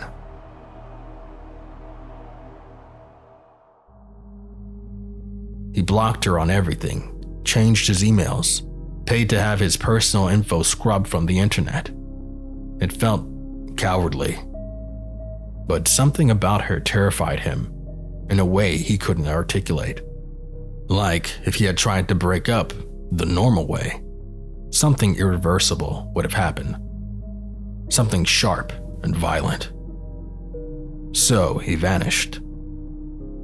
For a while, it worked. He got a new job bartending nights. Started running again. Slept better. Until the dead bird showed up. It was outside his apartment door, chest torn open, wings snapped, feathers arranged in a perfect circle around it. Animal attack? Maybe. He brushed it off. Then, his front door was unlocked one night when he came home. Nothing missing, but the toothpaste cap was off. His coffee mug was facing the wrong way. He stopped sleeping. Then the fire alarm went off while he was in the shower.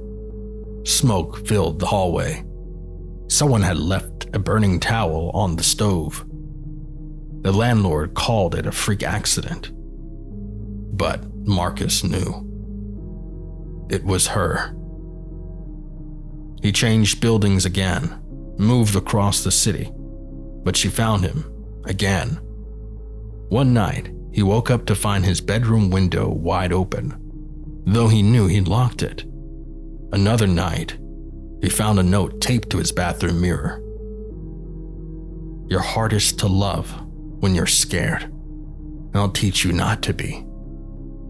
He called the police, filed a report, showed them the note, told them everything. They listened, took it down, and left. There were no fingerprints, no security footage. She was a ghost. The breaking point came on a rainy Thursday.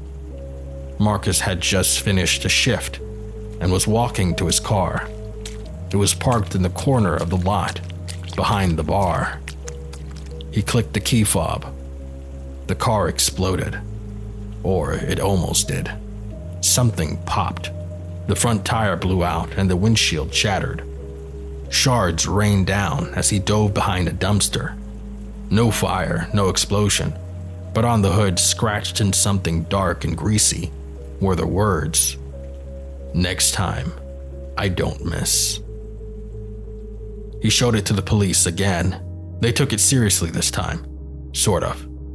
An officer stayed with him that night. Nothing happened. The next day, he was left alone again. He moved again, out of state. Changed his name legally this time. Burned the last bridge to his old life. He's alive. That much is true. But he's not safe. Because she's still out there. And sometimes, when he's walking home late from his new job, or when he sees someone watching just a little too long at the grocery store, he wonders if she's already found him again. Because Ava always knew how to find people, especially the ones who tried to leave her.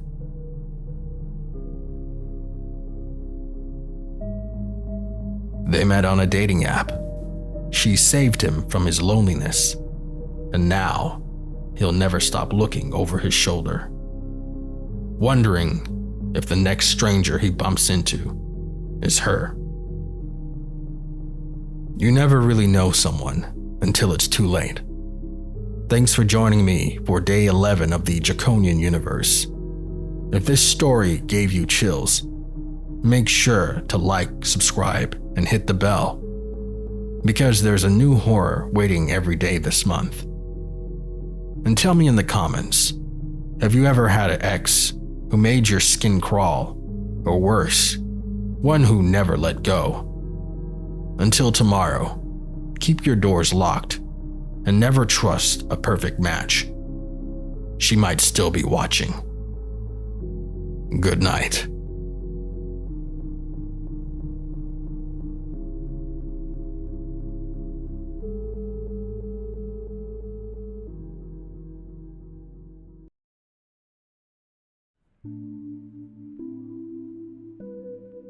Mara had only been to the cabin once in her life, and even then, it was in fragments of memory.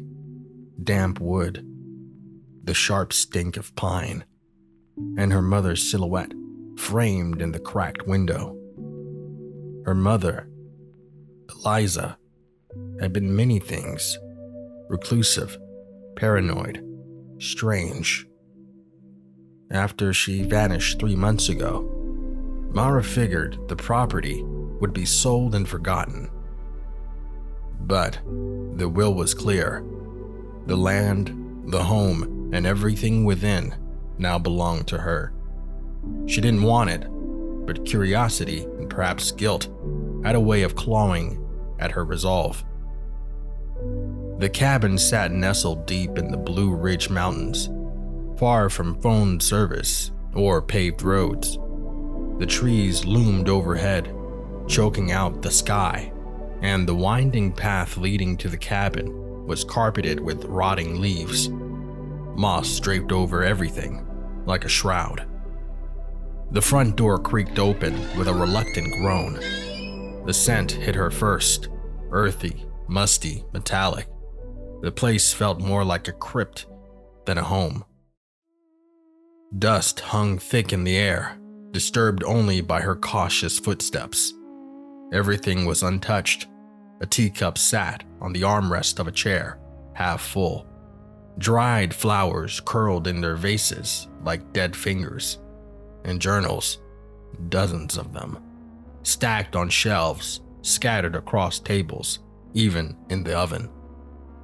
Pages upon pages of her mother's writing, erratic, slanted, often scrawled over itself, like she was trying to bury her thoughts.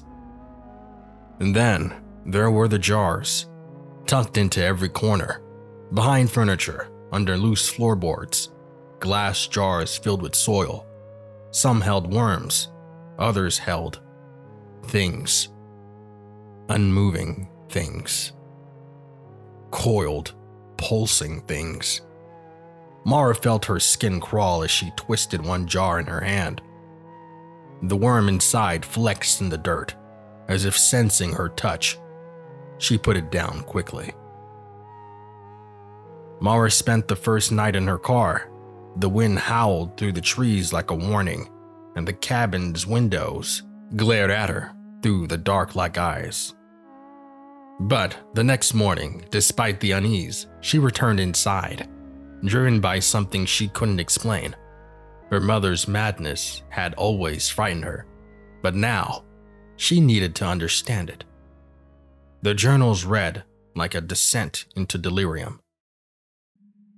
They come across through the soil. The worms are not worms. They're mouths. They whisper if you listen long enough. And if you feed them, they grow. Every mother must make a choice, to give birth or to be consumed. I chose both. The dirt remembers, the worms remember. I buried it, but they still know my name. It didn't make sense at first, but then Mara began to hear it too. Not clearly, never directly, just a soft, constant hum beneath the floorboards, like a writhing sigh. She pressed her ear to the wooden planks and froze.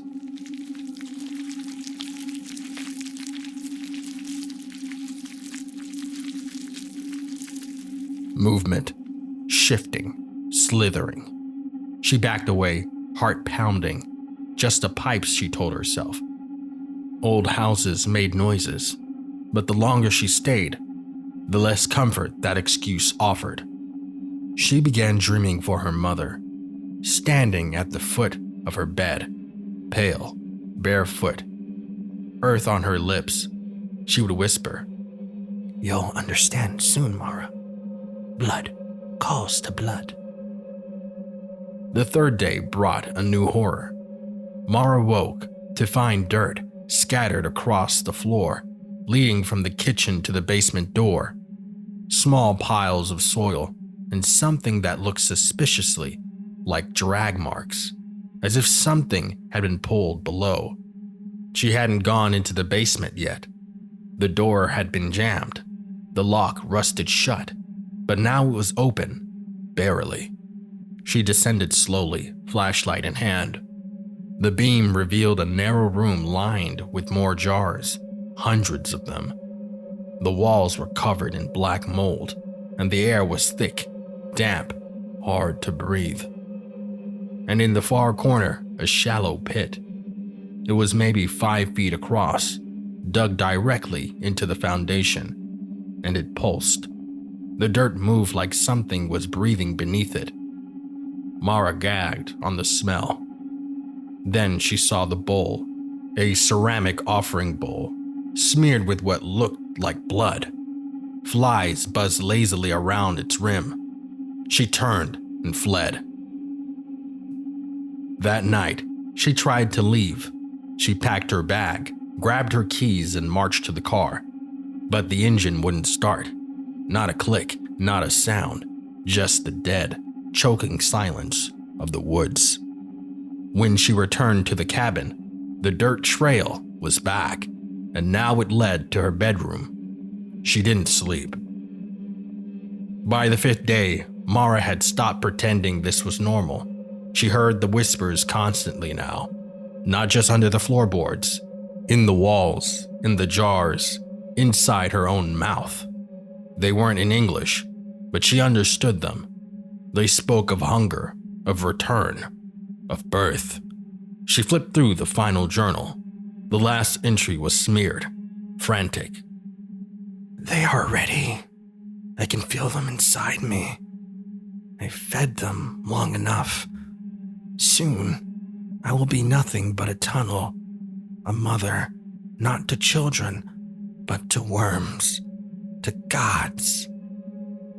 Tell Mara I'm sorry. Tell her she'll do better than I did. Tell her not to fight it.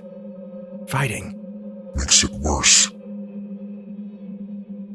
That night, Mara's belly began to ache, deep, throbbing pain. She doubled over on the floor, gasping, fingers twitching against the wooden planks.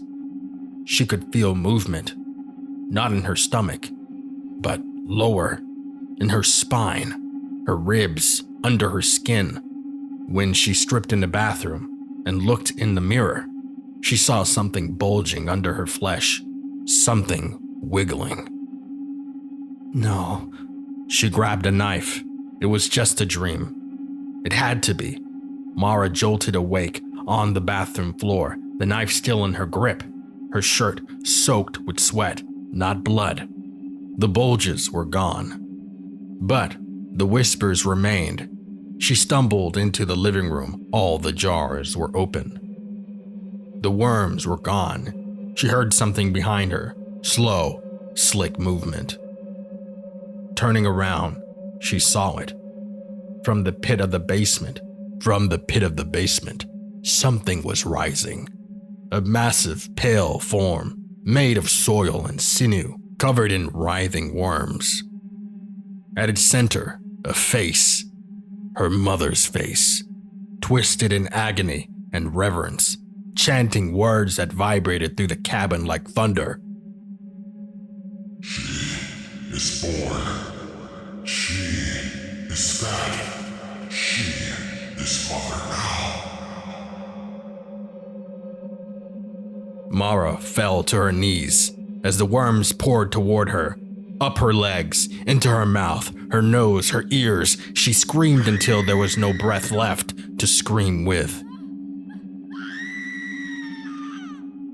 A month later, a couple hiking the Blue Ridge Trails spotted a woman sitting outside a dilapidated cabin, rocking slowly on the porch.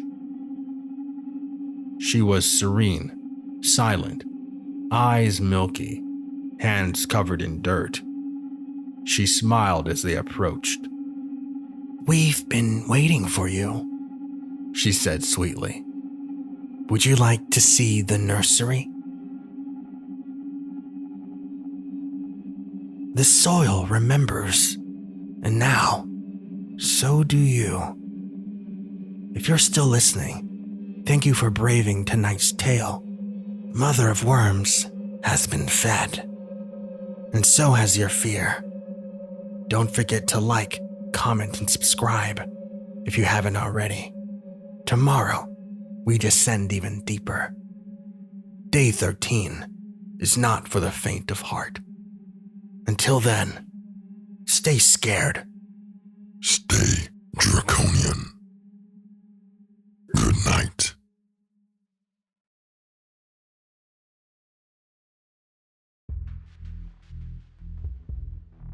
The tape began with static. Detective Martinez leaned back in his chair, eyes narrowed at the old cassette recorder humming on the table. The room was dim, the blinds drawn, the air stagnant with the weight of something final. Then came the voice, calm, gritty, a low, almost soothing tone. If you're listening to this, then I'm already dead. That's not a dramatization. I made sure of it. You won't find me. That was the point. You want answers. You'll get them. But you won't like them. This isn't a confession. This is my obituary. Written by the only person who gave a damn. Me. I was born in a trailer that should have been condemned a decade before I breathed in the moldy air. My father was a drunk who liked silence more than people. And when he got angry, he made sure silence followed. My mother was a ghost in the flesh. She existed to serve his beer and bleed in silence. My earliest memory? Hiding in the oven when they fought. One night, he shoved her head through the TV screen. The static felt like it was burning my ears as I cried inside the kitchen. And all she said after was, "Go to bed. No hugs, no comfort, just more silence." That's when I realized nobody was coming to save me, ever. School wasn't better. I wore clothes that stank of mildew and sweat. I didn't know how to tie my shoes until I was 9. My teeth were yellow, and my skin always had a gray tinge from the dirt I couldn't scrub off. They called me names: rat skin, trash baby, stink boy. One teacher even asked the class if they'd ever smelled failure. They all looked at me. I laughed, not because it was funny, but because I'd learned that crying made it worse. Nobody saw me. Not really. Just a thing to avoid or mock. And like all things neglected, I rotted from the inside. The first time I killed something, it wasn't a person. It was a rabbit. It had a broken leg. The neighborhood boys threw rocks at it. I chased them off, took the rabbit home, tried to help it. For 3 days, I fed it weeds, tried to splint its leg with a popsicle stick. It cried at night, loud, painful. My dad kicked the door down and shouted at me for the noise. I waited until he passed out. Then I took the rabbit into the woods. I pet its ears, I told it I was sorry, and then I ended it with a rock. That was the first time I felt powerful. Not because I killed something, but because, for once, I stopped the pain. I left home at 16, slept behind dumpsters, ate out of bins, did things I don't want to remember just to survive. Every job I ever had, I was either fired for smelling bad or because I made customers uncomfortable. People act like trauma gives you purpose, like it's a fire you can forge something from. That's a lie. Some people's trauma is just an acid bath. And I had been soaking in it my whole damn life. So I stopped trying. Her name was Candace. She worked the coffee shop night shift. She was the first person to ever look at me in my eyes, and smile like I wasn't a freak. We talked, laughed even. For 2 months, I came every night. She remembered my order. She asked about my day. Then one night, I saw her outside the shop, kissing someone. It was handsome, clean, everything I wasn't. I waited until he left, followed her home, not out of rage, out of curiosity. I asked her, trembling, "Was I ever something to you?" She said, "You're sweet, but you make me uncomfortable sometimes." Uncomfortable. There it was again. My life in one word. I didn't plan it, I really didn't. But when she screamed, something inside me cracked wide open. And then, silence. Blessed, perfect silence. They weren't random, not like you think. They were people who treated others like trash. Landlords who evicted mothers. Bosses who fired workers over one mistake. Bullies in business suits. They were echoes of my past in new costumes. I never tortured them, never drew it out. I wasn't a monster. I just wanted it to stop. I wanted the world to feel, just for a second, the weight I carried since birth. I didn't kill to feel joy. I killed to feel nothing. That was the closest I ever got to peace. Her name was Mara. She was homeless, like me. We met behind a soup kitchen. She had eyes like broken glass, sharp and fragile. I told her she should run, that I wasn't safe. She said, "Neither am I." We shared food, stories. I let her sleep beside me. I never touched her, never hurt her. For a few weeks, I forgot I was broken. I smiled without hearing screams behind my ears. Then she disappeared. 2 days later, I found her in a dumpster, OD'd, and I felt it again.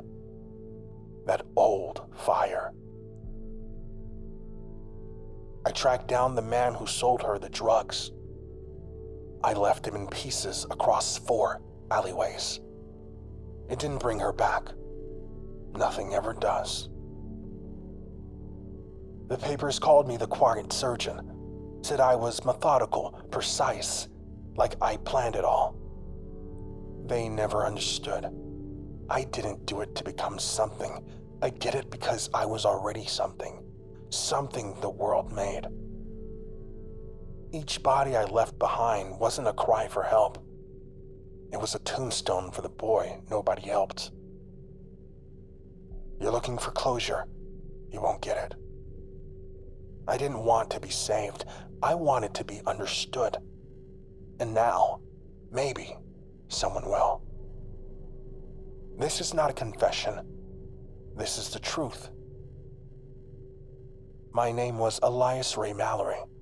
I was born in dirt, raised in silence, molded by cruelty. And I ended as I began, alone and unheard. The tape ended. Silence filled the room. Detective Martinez pressed stop. For a long moment, he said nothing. Just stared at the recorder like it might speak again. No one ever found Elias's body. But his words lingered like the smell of blood. Impossible to ignore. Impossible to forget.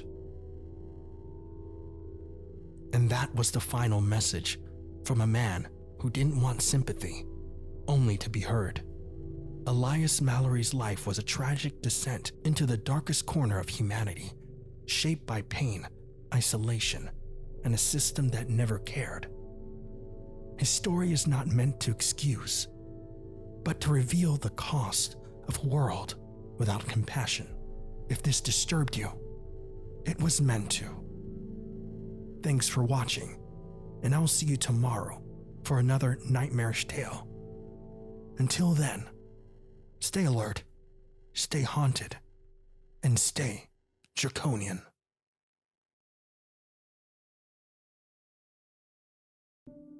We, watchers, are bound by sacred laws to observe, to chronicle, and never interfere.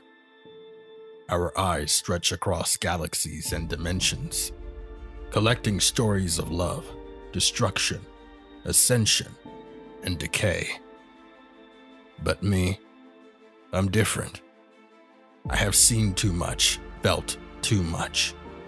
And there comes a point where witnessing evil is not enough. You either turn your gaze or you act. I am the one they whisper about, the rogue among the watchers. And if they ever discover the truth, the consequences will ripple across eternity. But tonight, I made a choice. A man, an officer of the law, was supposed to die, but I intervened. His name is Officer Derek Hall. Louisiana born, stubborn as cypress roots, and pure of heart. The kind of man the world rarely recognizes until it's too late. Tonight, he was called to a house for a noise complaint. Just another page in his book, until I made it a chapter in mine.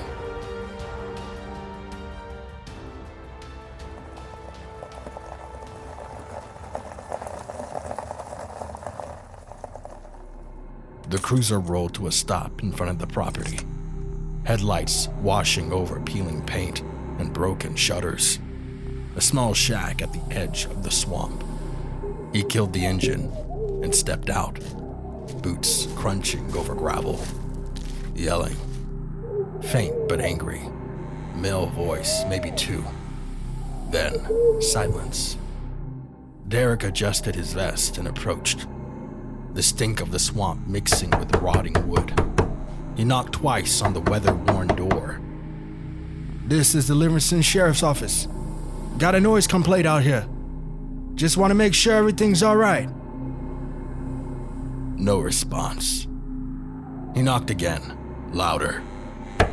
Sir, open the door. I heard you yelling. You okay in there?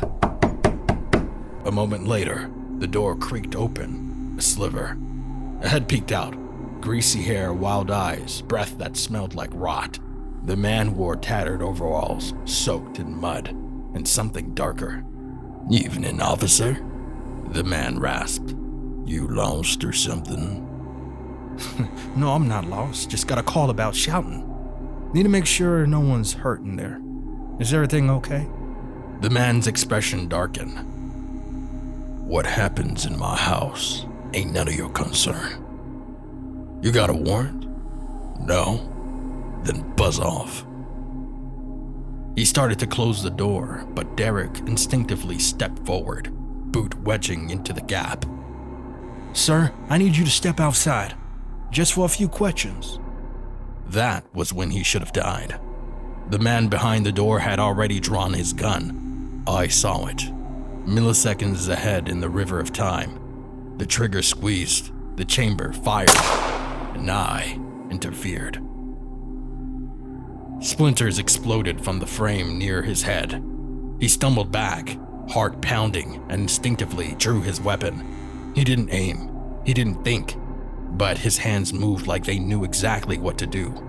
Each shot was precise, 4 rounds, all center mass.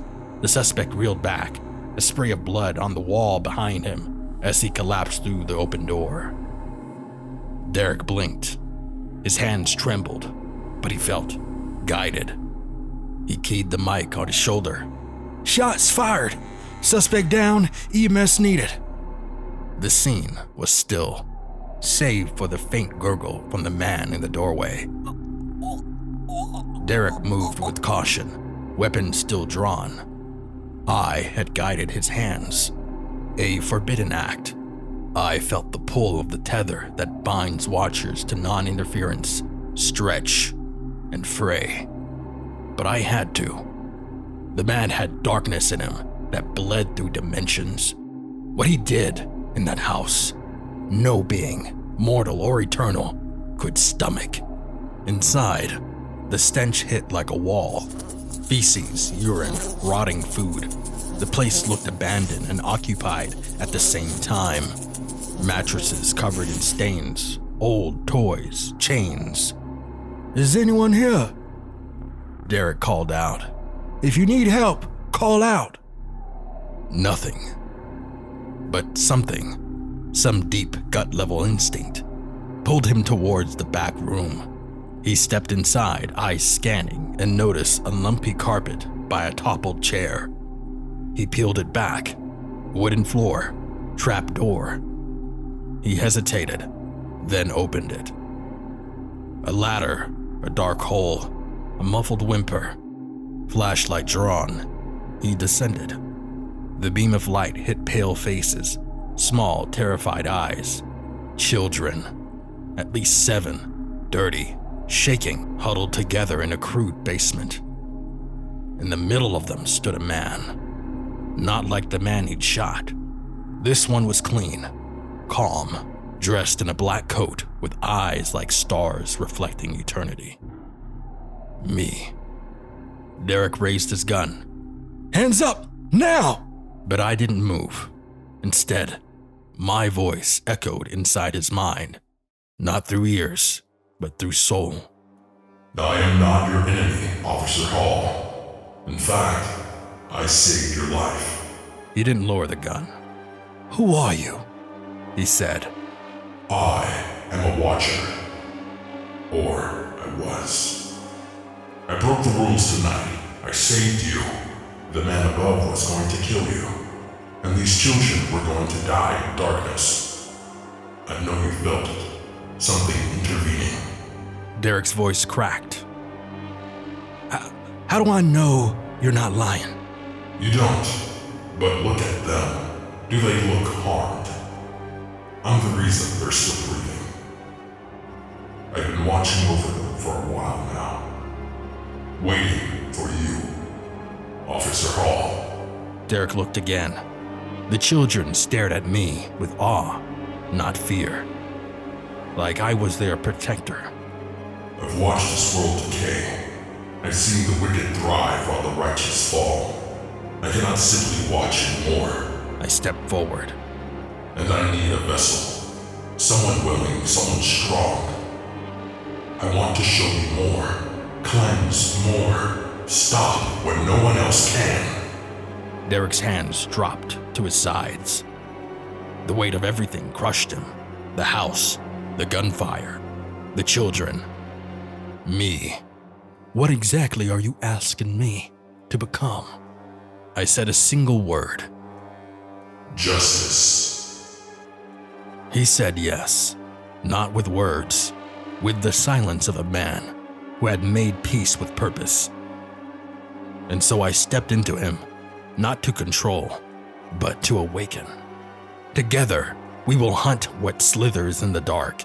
Together, we will make a new chapter in this world. The other Watchers will come for me. Let them try. This story has only just begun. Some stories aren't meant to be heard, but remembered. Tonight, we met a Watcher who broke the rules and a man who chose to become something more. But make no mistake, this isn't the end. It's the beginning of a much darker purpose. Thank you for joining me for day 14 of the June Horror Marathon. Tomorrow, we descend even deeper. Until then, stay alert, stay haunted, and stay draconian. Good night.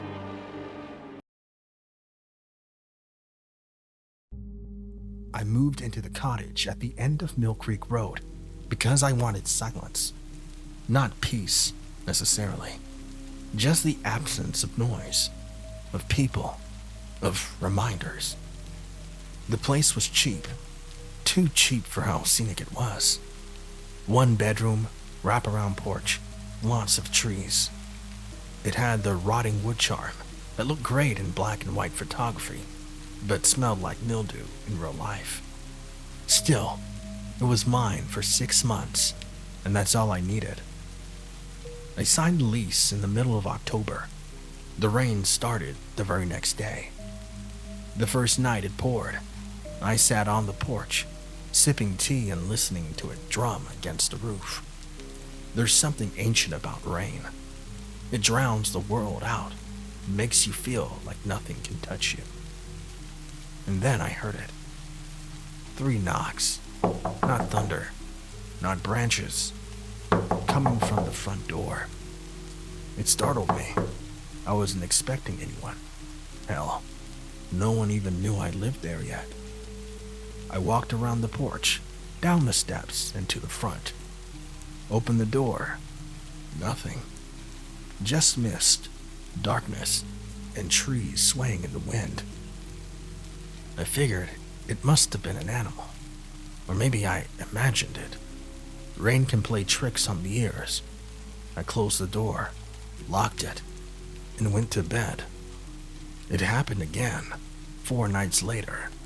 Another storm, another 3 knocks. I jumped this time, spilled my tea, heart in my throat. I rushed to the door and yanked it open. No one, but this time I saw footprints. Just 3, bare feet in the mud, facing the door. They weren't mine. The next day I installed a camera, one of those cheap motion sensor doorbell things. Figured I'd catch some dumb prankster. The forecast said rain that night, and like clockwork, 3 knocks. I waited. This time, I didn't open the door. I just stared at the feed on my phone. The camera didn't trigger. I rewound the footage. Nothing. No movement. No visitor. Not even the knocking sound. Just stillness. I called the landlord. Ever have issues with trespassers out here? I asked. Long pause. You're not opening the door, are you? What? During the storms, when it knocks, you haven't let it in, right? My throat dried. No, I said slowly. What the hell are you talking about? More silence. You should be fine. Just don't answer while it's raining. He hung up. I didn't sleep that night. The rain came again, around 2 a.m. 3 knocks. Not hard, not angry, just patient. I stayed in bed, holding my breath, listening to the water drum on the roof and the occasional low groan of wind. But I didn't get up. I didn't move. Eventually, the knocking stopped. I started keeping notes. November 2nd, light rain, 3 knocks at 1:47 a.m. November 5th, thunderstorm, 3 knocks at 2:13 a.m. November 9th, heavy rain, nothing. November 10th, drizzle, 3 knocks at 3 knocks at 3:01 a.m. Always 3. Always at night. Never when it was dry. I stopped sitting on the porch. I stopped drinking tea. I started sleeping with a flashlight in one hand and a crowbar by the bed. One night, it rained harder than I'd ever heard. The power went out. Total blackness. I lit a candle, sat on the couch, waited. The knocks came at 2:44 a.m. But this time, they didn't stop. Another set, then another, then 5 knocks, then 7, fast, slow, erratic. I stood up, heart racing. The walls felt thinner, the room darker. Then the back door knocked, once, twice, 3 times. Then the side window, then the glass door to the porch, like something was circling the house, knocking over and over and over again. I screamed, "Go away!" And everything stopped. Dead silence, even the rain. I didn't know how long I stood there. Hours maybe. I didn't sleep, didn't move. The next morning, everything was back to normal. Birds chirping, power restored, mud drying in the sun. I checked the security footage again. Nothing. No knocks, no sound, no movement, like the night had been erased. I considered leaving, packing up and heading to a hotel, but part of me didn't want to give in. It was just a storm, just sound, right? I kept telling myself that until the night I woke up to find the front door wide open. Rain was falling in sideways. The rug was soaked. There were no knocks, just the open door. A trail of wet, bare footprints leading inside. I followed them, heart hammering. They led across the floor, down the hall, into the guest room I never used. I reached for the doorknob, paused, then swung it open. Empty, except for one thing. On the bed sat a photo frame. My photo frame. It had been on my dresser. Inside it was a new picture. Me, standing in the doorway, asleep, with something standing behind me. Something tall, thin, smiling. I left that day, drove 2 towns over, stayed at a motel for a week. No rain, no knocks, no problems. But the moment I returned home, clouds, thunder, and as I sat on my bed that night, paralyzed with fear, I heard it again. 3 knocks. I didn't open it. I didn't move. But I knew something was on the other side, waiting, smiling, still wet from the rain. I'm writing this now for whoever rents this place next. Don't answer when it knocks. Don't check the cameras. Don't follow the footprints. And for the love of God, never open the door while it's raining. Thank you for listening to tonight's tale. I hope the sound of the rain doesn't linger too long after this one ends. If you ever hear knocking while the storm rolls in, do yourself a favor and don't answer. I'll be back tomorrow with another story from the shadows. Until then, stay inside, stay curious, and as always, stay draconian. Good night.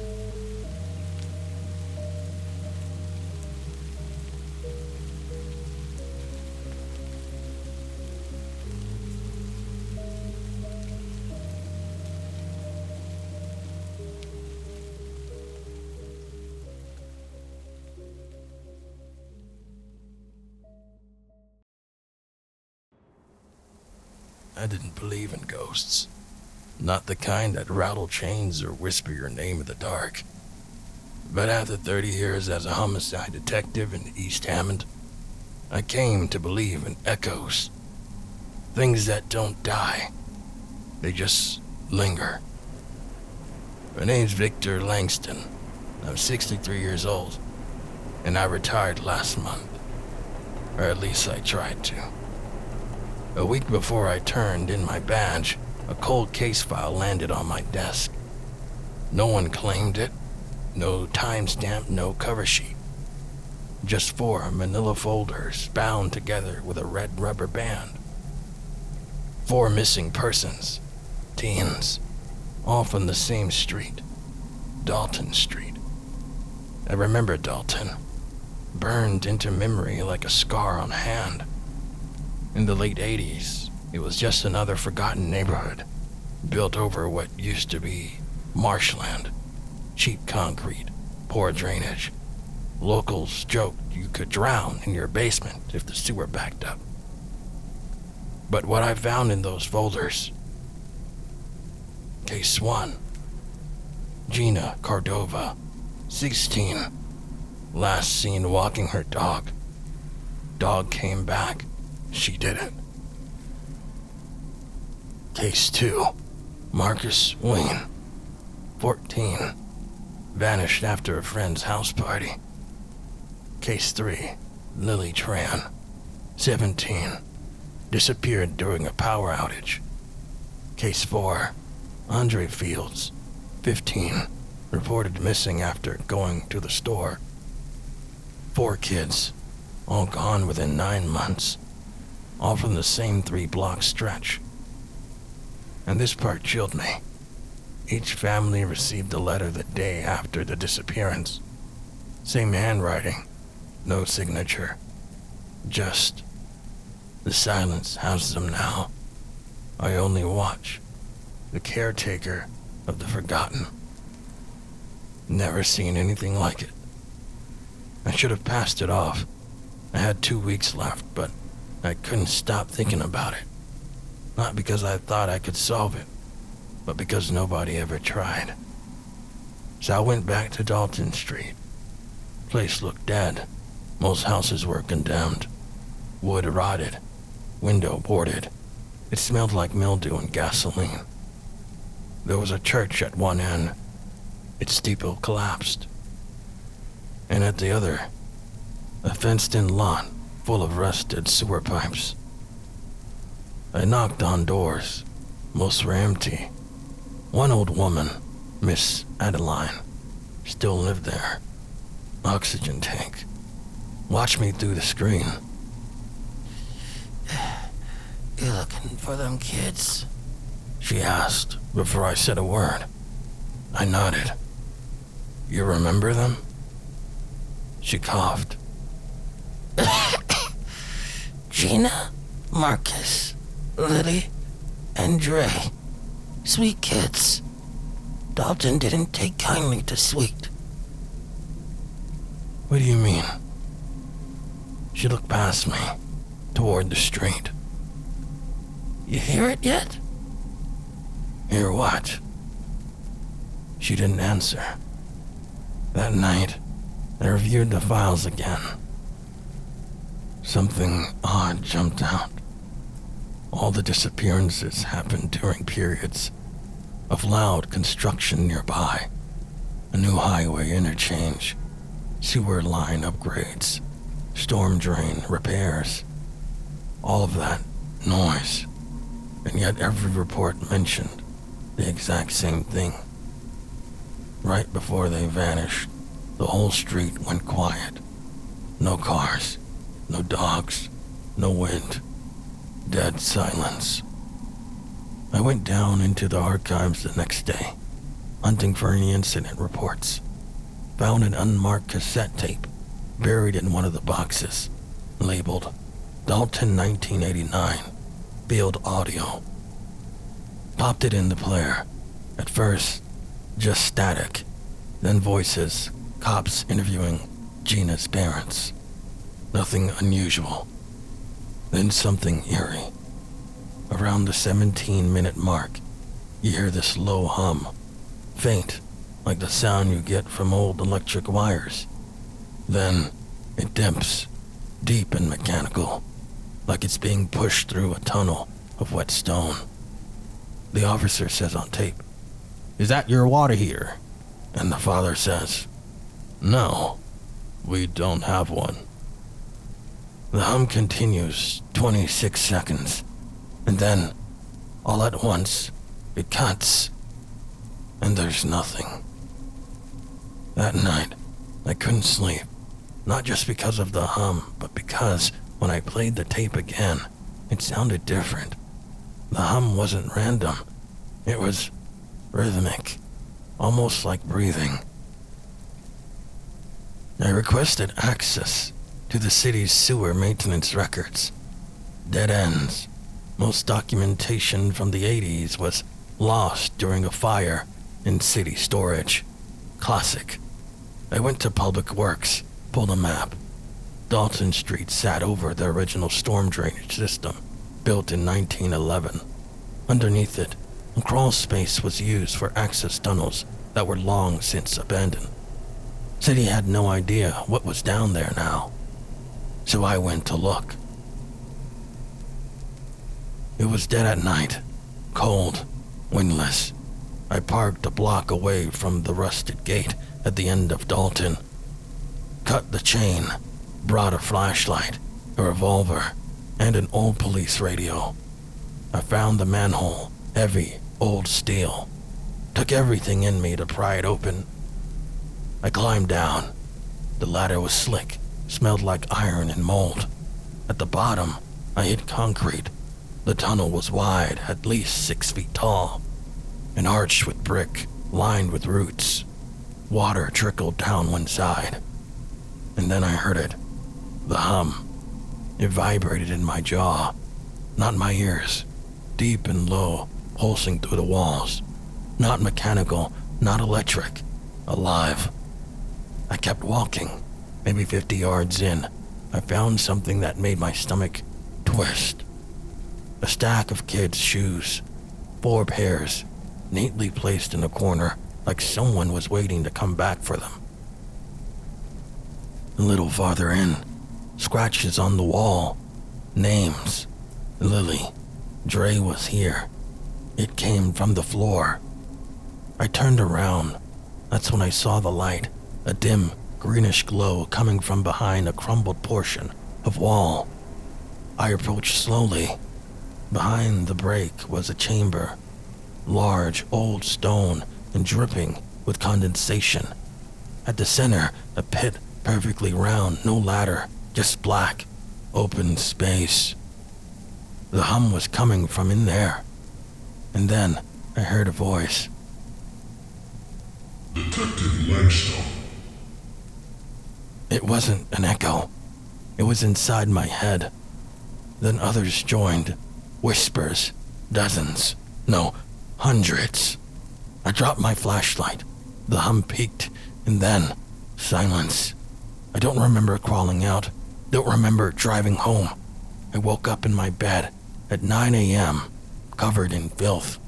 Mud in my nails. Sewage in my hair. My radio still on the nightstand, and it was whispering. Not static. Voices.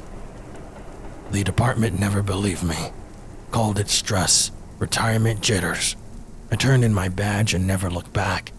But sometimes when it's quiet, too quiet, I feel it again. That low, wet hum, like something breathing beneath the floorboards. And every time I do, I check my shoes. Make sure they're not stacked by the door. If you're still listening, then maybe you're hearing it too. That low hum beneath your floorboards. The one that gets louder when you try to ignore it. Be careful. Some silences aren't empty. Some are just waiting to be heard. Until tomorrow, stay vigilant, stay curious, and as always, stay draconian. Good night.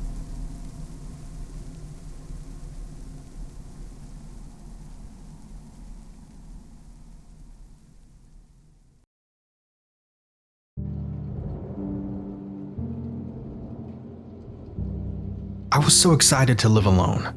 After 22 years of sharing bedrooms with siblings and college roommates, I finally signed the lease on a studio apartment in a quiet neighborhood on the east side of town. It wasn't huge, just a living space with a kitchenette, a bathroom, and a single closet, but it was mine. My parents helped me move in over a weekend in August.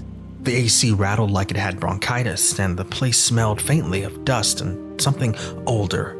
But I figured it just needed a little life inside it again. Everything felt normal until about 3 weeks after they left.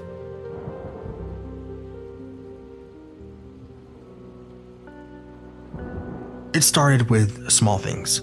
First thing I noticed was a missing mug, my favorite one. The one my sister got me from our trip to Colorado. I figured I misplaced it in a box or maybe broke it and forgot. Then it was food. Half a pack of granola bars, gone. An open jar of peanut butter I didn't remember opening. Again, I assumed I was just being forgetful. I was in a new place, working a part-time job, and adjusting to adult life. Stress makes you clumsy, right? That's what I told myself. One night in early September, I came home after a late night shift and felt something was off the moment I stepped in. Nothing was stolen, nothing was broken, but the throw pillow I always kept on my bed was now on the couch, and the chain lock, which I never used, was latched from the inside. I stood at my doorway for almost a full minute, just staring. There was no way I could have left it that way. The door locks automatically behind me, and the chain has to be fastened from the inside. I checked every inch of the apartment, room by room, even under the bed like a kid afraid of monsters. Nothing. I didn't sleep that night. The next morning, I called the leasing office and asked if maintenance had come in for any reason. They said no. I asked if anyone else had a copy of my key. They assured me only the manager and the emergency maintenance staff did, and all entries were supposed to be logged. Still, I changed my locks that afternoon. Even bought a little stick-on door sensor that beeped if the door opened. It made me feel a lot better, until I started hearing noises. Soft, barely there creaks at night. The rustle of paper. Once I swore I heard someone sigh from behind the closet door. I'd swing it open, heart pounding, and find nothing but clothes and boxes. I started thinking maybe I was losing it. Then came the sticky note. I found it a few days later, tucked inside the drawer where I keep my kitchen utensils. I only opened that drawer to grab a spatula. Sitting there on top of the silverware was a bright yellow note, the kind you buy in bulk from office supply stores. In shaky, all-caps handwriting it said, "You looked peaceful last night." My blood went cold, my legs locked. I backed into the living room, knees trembling, unsure what to do. I didn't call the cops right away. I was embarrassed. What would I even say? Hi, someone left a creepy note in my drawer, and I'm scared. There was no sign of forced entry, no fingerprints, nothing stolen. Still, I knew something was wrong. So, I bought a cheap motion-activated camera from Amazon and stuck it above my closet door. One that would ping my phone if it detected movement. I didn't want to admit it, but I was starting to think someone might be living in my apartment. It didn't take too long for the camera to catch something. 3 nights later, I was at my friend Tasha's apartment, too nervous to sleep alone. Around 2, I got a notification. Motion detected. 3rd Avenue Studio Cam. I opened the app. At first, I thought it glitched. The feed was shaky and the lens looked covered. But then it cleared, and for a split second, I saw a face. Close up, eyes wide, skin pale, mouth slightly open like he was trying to listen through the camera. Then the feed went dark. No movement after that, just static. I went home the next day with a baseball bat and Tasha by my side. We found nothing. No sign of anyone in the closet, nothing under the bed, even the attic hatch was sealed tight. But the note was gone. I didn't sleep that night either. The final straw came 2 weeks later. I came home from work around 7 p.m. and something just felt wrong. I couldn't put my finger on it until I noticed the air vent in the bathroom ceiling. It had dust around the edges like it had been removed. I grabbed a chair, climbed up, and nudged it open with a broom handle. Inside was a small compartment, barely big enough for a person to squeeze into, but someone had tried. There was a crumpled blanket, a toothbrush, a plastic bottle, and in the corner, my missing mug. I fell off the chair. I called the police this time. They searched the entire building but found no one. They told me it was likely someone had been accessing the crawl space through the roof and slipped into my vent when I wasn't home. No signs of break-in, just signs of someone waiting. They ended up filing a report, told me to stay with a friend, and promised to notify the landlord. That night, I stayed at Tasha's again. I didn't sleep, neither did she. Around 3, I got another ping. This time, the motion wasn't from the closet. It was from the front door. I pulled up the feed. A man in a gray hoodie was standing inside my apartment. He was barefoot, just standing there, looking around. Then he turned to face the camera, held something up. It was the yellow sticky note. He pressed it against the wall, took 2 steps forward, and waved. The police didn't find him. They reviewed the footage and said that the man must have had a copy of the new key or found a way to pick the lock. I moved out the same week. Didn't go back for anything I couldn't carry in my arms. The leasing company refunded my deposit without even arguing. I think they knew. I've changed cities, changed my phone number, got a roommate, installed 3 cameras and a second deadbolt. But some nights, I still get that feeling. That off feeling, like someone's waiting nearby, listening. And just last week, I opened a package I didn't remember ordering. No return address. Inside, a single sticky note. I still have the key. They say your first apartment is where you find yourself. I guess I found something else. Someone else. If you ever feel like something's off, like your stuff isn't where you left it, or you're not alone in the dark, trust that feeling. And maybe double check the locks. Thanks for listening. And until next time, stay safe, stay smart, and stay draconian. Good night.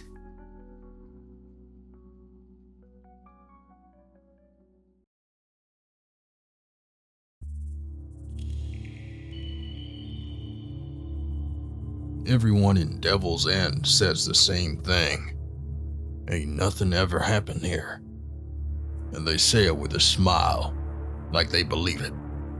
But that's the thing about places like this. The worst horrors aren't the ones they hide. It's the ones they forget. My name is Riley Boone.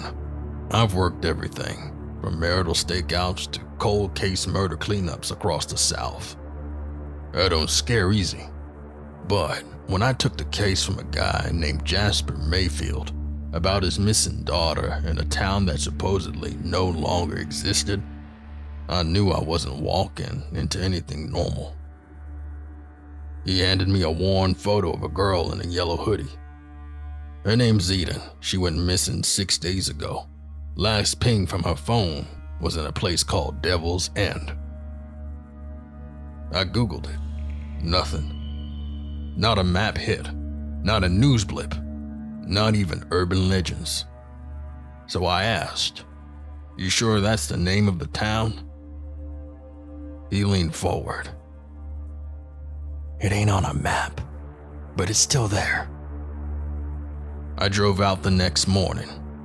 Followed Jasper's directions into the Ozarks, mile by mile until the paved road gave way to gravel, then red dirt, then barely a path. No cell service, no road signs. After 2 hours of forest, the trees parted. Devil's End. If you'd blinked, you'd missed it.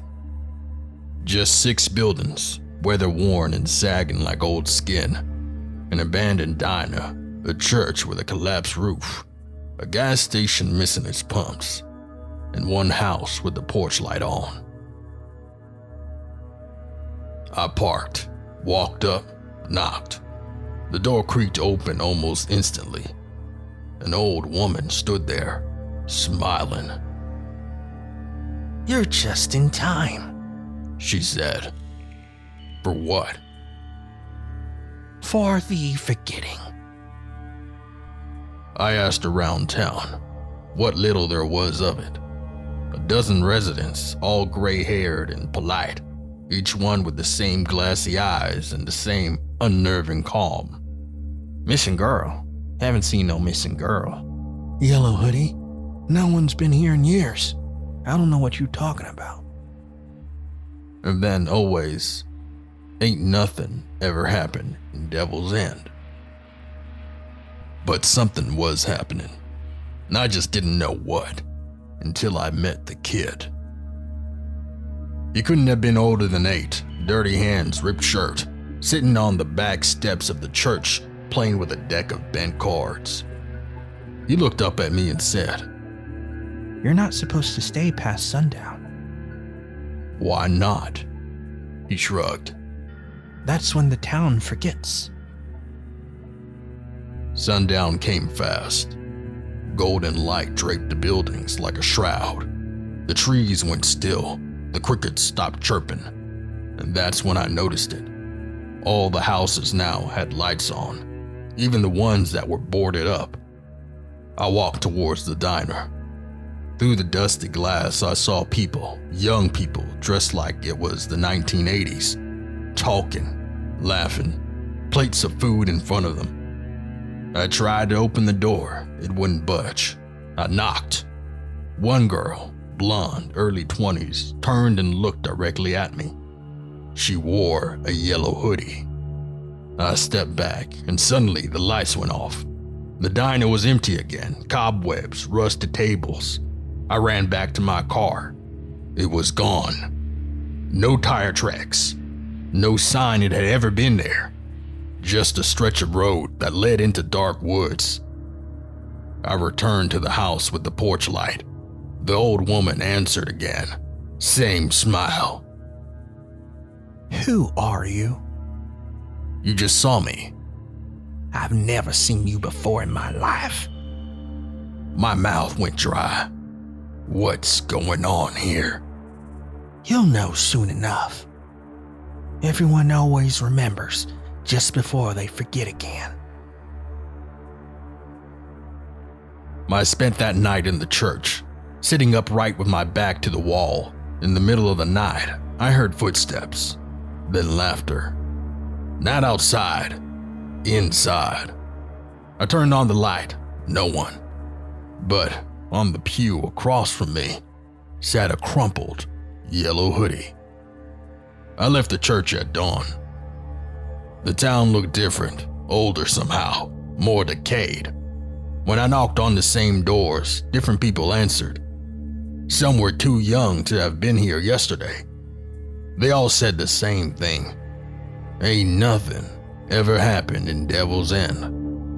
And then I looked in a cracked mirror on the side of the gas station, and for a moment, just a flicker, I saw someone else's reflection. My face, but wrong. Smiling too wide, eyes too empty. That was yesterday, or maybe a year ago, I'm not sure anymore. I don't know how long I've been in Devil's End, but I do know this. Every night, when the sun goes down, I remember Eden, the yellow hoodie, the laughter in the dark. I remember me. But when the morning comes, I forget again. If you're hearing this recording, it means I remembered long enough to send it. Please, don't come looking for me. You won't find a town. You'll only find silence and strange smiles and a voice whispering in the trees. Ain't nothing ever happened in Devil's End.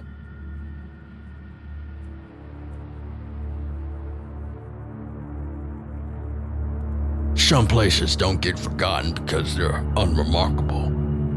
They get forgotten because they need to be. If you ever come across a road with no name, leading to a town not on any map, turn around. Because once you remember Devil's End, it's already too late. Thanks for listening. And as always, stay curious, stay cautious, and stay draconian. Good night.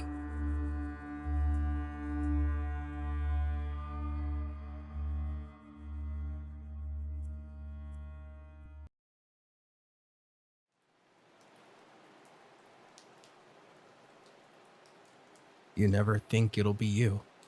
I used to walk around with my headphones in, head down, lost in whatever podcast or playlist was helping me survive the semester. But that night, That night, I felt something I'd never felt before. A pressure in the air, like someone was watching me. It was just past 9:45 p.m. I'd finished my last final, Intro to Environmental Chem, and all I wanted was to get home, heat up some leftovers, and pass out. The rain hadn't let up since I left the lecture hall. It soaked through my hoodie and jeans like I hadn't even dressed. My car, a beat-up 2009 Civic, was parked across the lot in the far corner under a flickering light. Every step felt heavier than the last. I clutched my keys like a weapon, that stupid keychain with the plastic turtle swinging between my fingers. That's when I felt it. Not saw. Felt. Someone was watching me. I glanced back. Saw no one. Just puddles and mist, but that feeling didn't leave.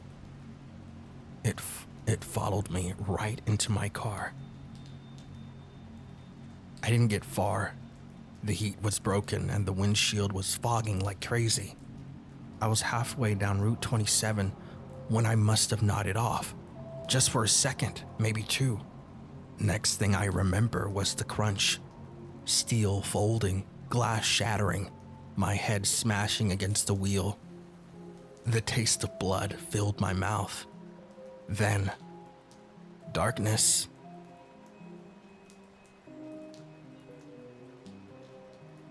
When I opened my eyes, I wasn't in a hospital or my car. I was in a dim room with concrete walls and a smell that made my stomach turn. I was on a mattress, if you could call it that, sagging, stained, and cold. I tried to move, but my arm wouldn't budge.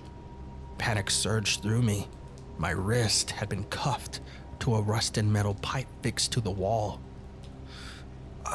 What the hell? I whispered. I yelled, screamed until my throat was raw, kicked at the mattress, the wall, anything. My heart was a drum in my chest, fast and unrelenting. Then the door creaked open. He stepped in, tall, masked, holding a camera. His clothes were mismatched, like he got dressed in the dark. He didn't speak at first, just pointed the camera at me. A red light blinked. It was live. You are awake. He said, voice distorted through a modulator, though I could hear a slight accent. He turned the screen towards me. A chat was pouring in. Comments, emojis, commands.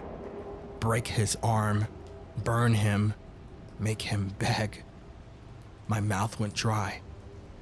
You're going to be a star. But only if they like your performance. In that moment, I begged. I really did. Said I had a mom, a girlfriend, dreams, that it wasn't too late, but he didn't care.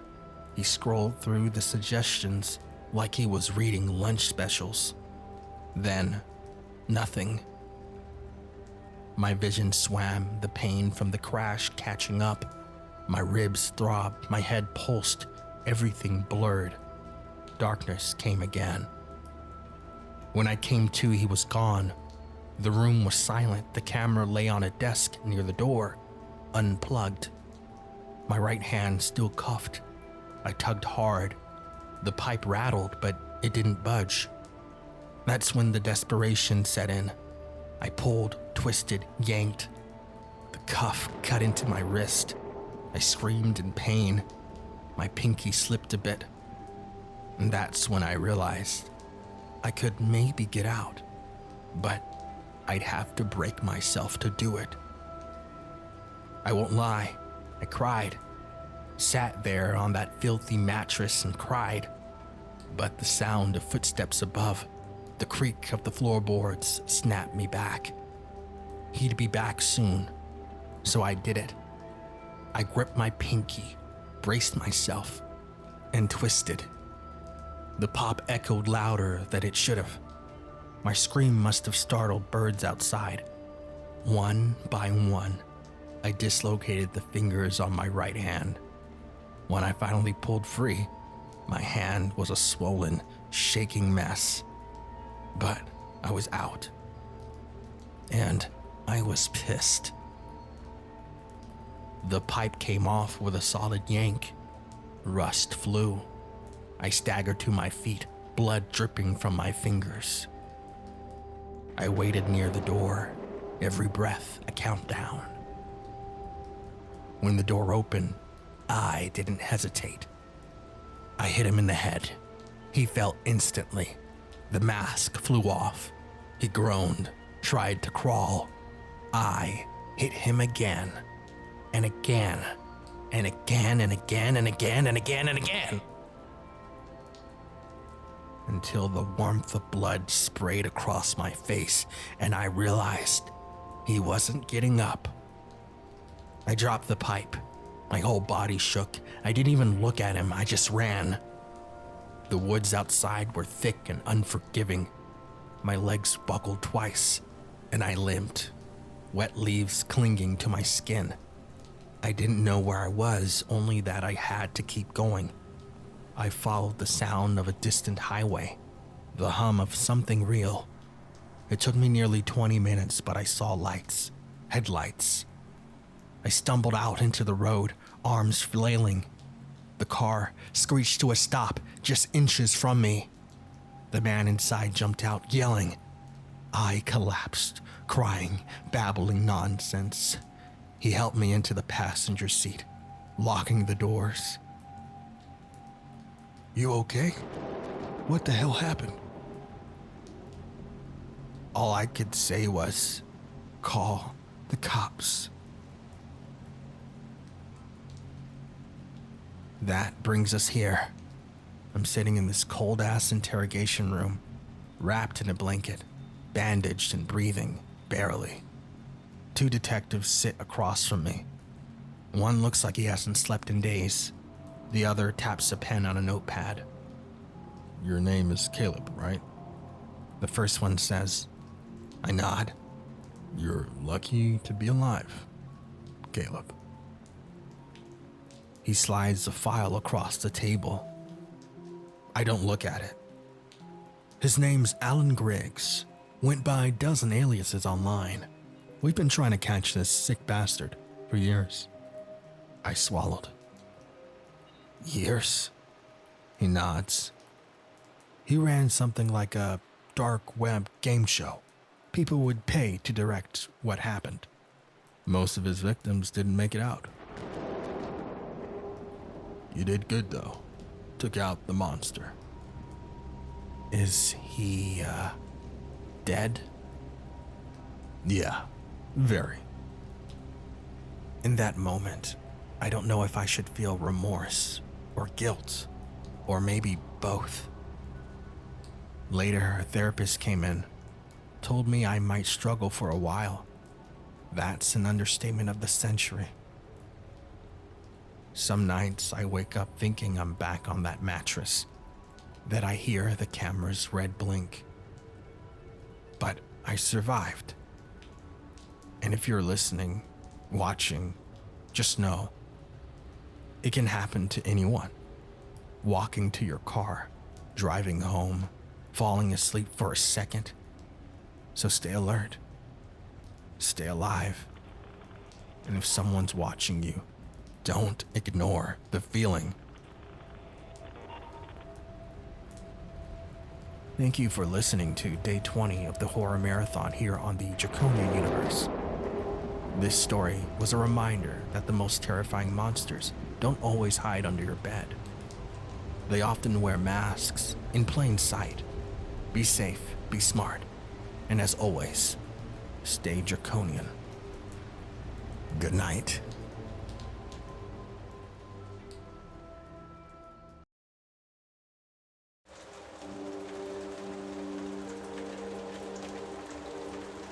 I run a small YouTube channel called Urban Mythos, 24,000 subscribers and climbing. Paranormal deep dives, local legends, ghost hunts, all low budget. All real. That's the brand. 3 weeks ago, I got a DM that changed everything. Ever heard of mile marker 77? Take Route 19 past midnight. Don't stop. Don't blink. No name, just coordinates, a date, and that cryptic message. I googled the road. Rural as hell. North Carolina backwoods. One way in, one way out. No cell towers for miles, which made it perfect. June 6, 11:43 p.m. I'm live streaming the whole thing. Just me, my dashboard cam, and the chat flying by like a slot machine. This better not be a fake-ass Slender Man thing, lol. He's really doing this, huh? Road trip to hell, baby. I hit Route 19 and reset my odometer. I'm at mile marker 65. It's pitch black, the kind of dark that eats your headlights. No houses, just forest pressing in on both sides. My windows fogged slightly from the rain earlier. I wiped them with the sleeve of my hoodie. Bro, turn on the creepy music. Turn on the Ohio chat audio, lol. Is this where they filmed Wrong Turn? Mile marker 71. A fox darts across the road. I swerve slightly. My heart skips. Still with me? I ask the cam. Chat explodes with memes. Mile marker 74. The radio fuzzes out. Total static. I switched it off. My own voice is the only sound in the car now, aside from the soft drone of the engine. Then I see it. Mile marker 77. It's taller than the others, older maybe, bent slightly. The paint's chipped. A crow is perched on top, unmoving. All right, I say to the cam. Here we go. I slow down, but don't stop. That's the rule, right? Don't stop, don't blink. The chat is buzzing. Turn around. Something's behind your car. Yo, WTF. Pause the vid. Did anyone else see that? I glance in the mirror. Nothing. Just trees and mist and... Wait. The crow again. My headlights flicker. I swear I feel my ears pop, like changing altitude. The road ahead doesn't look the same anymore. Mile marker 78. That can't be right. I just passed 77, and I haven't taken a turn. I check the odometer. It still says 12.1 miles. I pass mile marker 77 again. No crow this time. I grip the wheel tighter. Okay, funny trick, locals, I mutter. Looping road prank, real original. Again, the chat is chirping. Bro, you passed 77 again? It's looping. You're trapped, dead ass. Run it back. He didn't turn around. I pass mile marker 77 again and again. After the 5th time, I stop the car. I know what the rule was, but screw it. My GPS shows nothing, just a gray void. No roads, no directions, just the arrow, spinning in place. He stopped. R.I.P. Bro didn't follow the rules. Something's coming. Something is. The fog ahead parts. A figure walks out into the road. It's a man, I think, but tall, too tall. Skin pale like bone, dressed in a black uniform with no visible insignia. His eyes are completely white, no pupils. He raises one arm and points at me. I reverse, hard, but the road behind me is gone. Just trees and darkness. Hello? I call out. What do you want? The chat goes crazy again. Get out of there, dude. Turn your lights off. It's right next to him. Zoom in on the left side window. I look left. There's a face pressed against the glass. I scream, punch the gas. The car doesn't move. The man in the road is now standing directly in front of the hood, staring at me. My stream disconnects. The screen goes black, chat cuts. I push the car door open and run. No flashlight, No direction, just blind panic and adrenaline. The forest is silent, no wind, no bugs, no animals. I stumble, crash through brush, skidding my palms and knees. Behind me, I hear footsteps, but they don't match mine. They're slower, heavier, like boots on gravel that isn't there. I crouch behind a dead log, trying to breathe quietly. He walks past. Only, he's not walking, he's gliding. Feet just above the ground. He stops, tilts his head, sniffs the air. He says something I'll never forget. You blinked. I don't remember what happened next. Just screaming, running, crying. Next thing I know, I'm waking up on the shoulder of Route 19. It's dawn. My car is there, parked. Doors shut. Engine off. My live stream is gone. The chat gone. The video corrupted. Only one thing remains. My odometer says 77.7 miles. I drove to the nearest gas station, still shaking. I asked the cashier if she's heard of mile marker 77. She said, "People talk about it. Locals avoid it. Legend goes you pass it once, you're fine. Twice, you're lucky. 3 times, you disappear." So here's my advice. If you're ever on Route 19 at night, don't stop. Don't blink. And for the love of God, don't go looking for mile marker 77.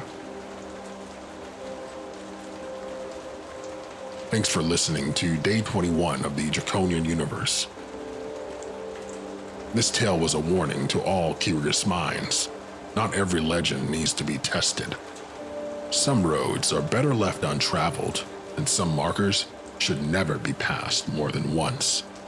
If you enjoyed this story, like, comment your theories below, and subscribe for more terrifying tales. And as always, stay draconian. Good night.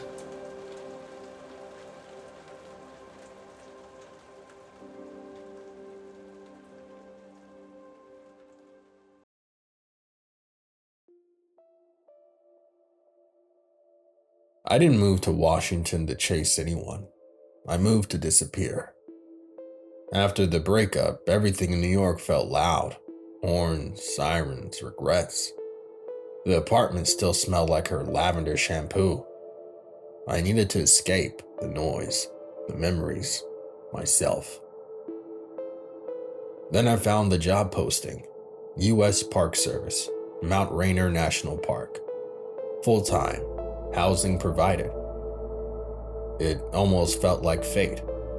I had the credentials, degrees in criminology and geology, 5 years in the NYPD. Apparently that was more than enough. The interview process was a breeze. By the end of the month, I was given keys to a ranger's cabin, surrounded by trees, older than the country itself. And I breathed again. Every day, I woke up to birdsong and mist. I watched herds of elk graze near my porch. I cooked simple meals and read books by the fireplace. Rain came often, gentle and constant, but to me, it felt like nature washing me clean. Locals said it was too gloomy here.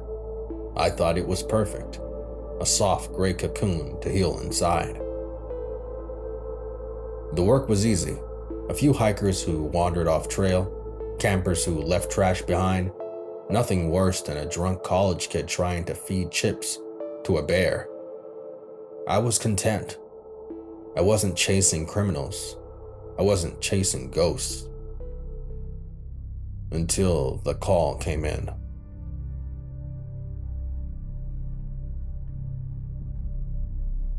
It was 2 p.m. I remember the time because I'd just finished eating lunch. Peanut butter sandwich and a banana. I was about to take a nap when my radio crackled. Ranger Hall, you copy? Disturbance at cabin 14. Caller reported harassment over the past 3 days. Female is injured. EMS en route. You're closest. A chill settled over me.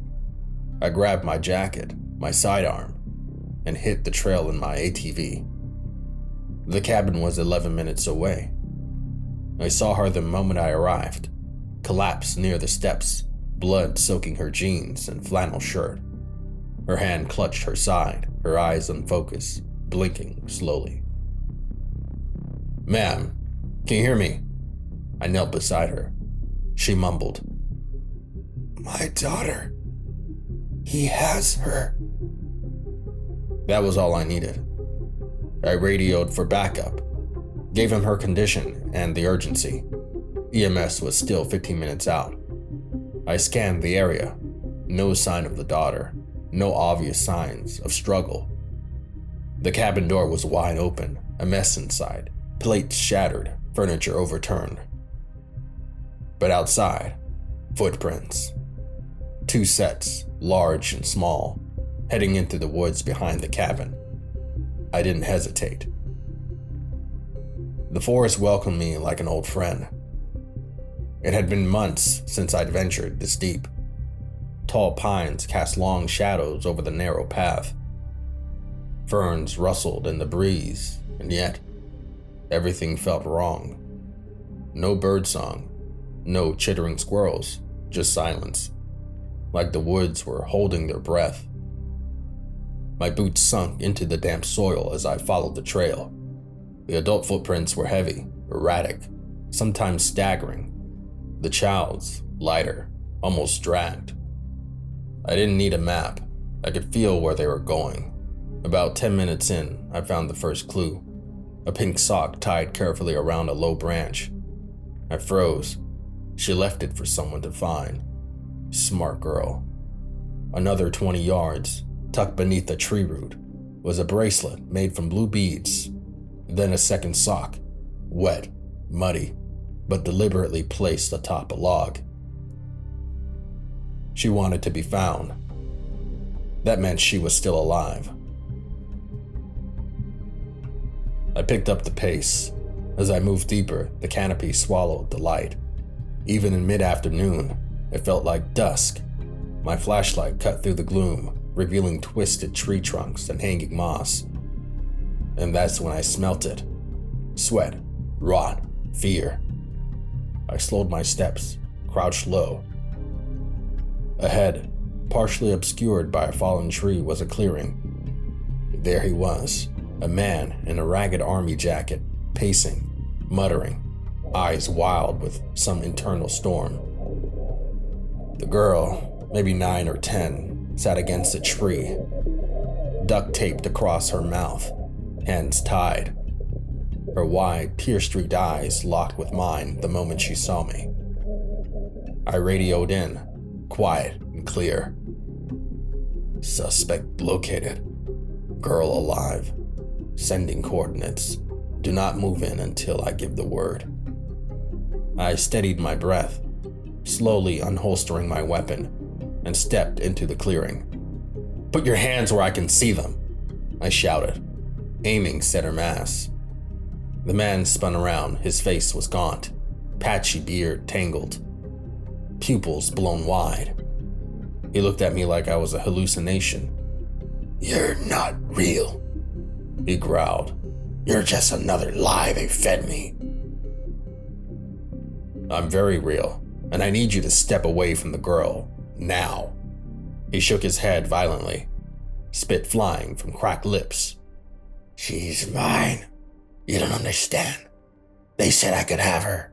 He lunged, ready to stab her. One shot, right between the eyes.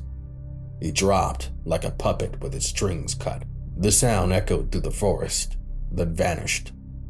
The girl was shaking, too afraid to move. I ran to her, tore the tape from her mouth. She screamed, not from pain, but release, from terror unspooling. "It's okay," I whispered, wrapping her in my jacket. "You're safe now. You did so good. So good." She clung to me like a lifeline. It took 30 minutes for paramedics to reach us. I carried her the whole way back to the cabin, her arms around my neck, her sobs slowly subsiding.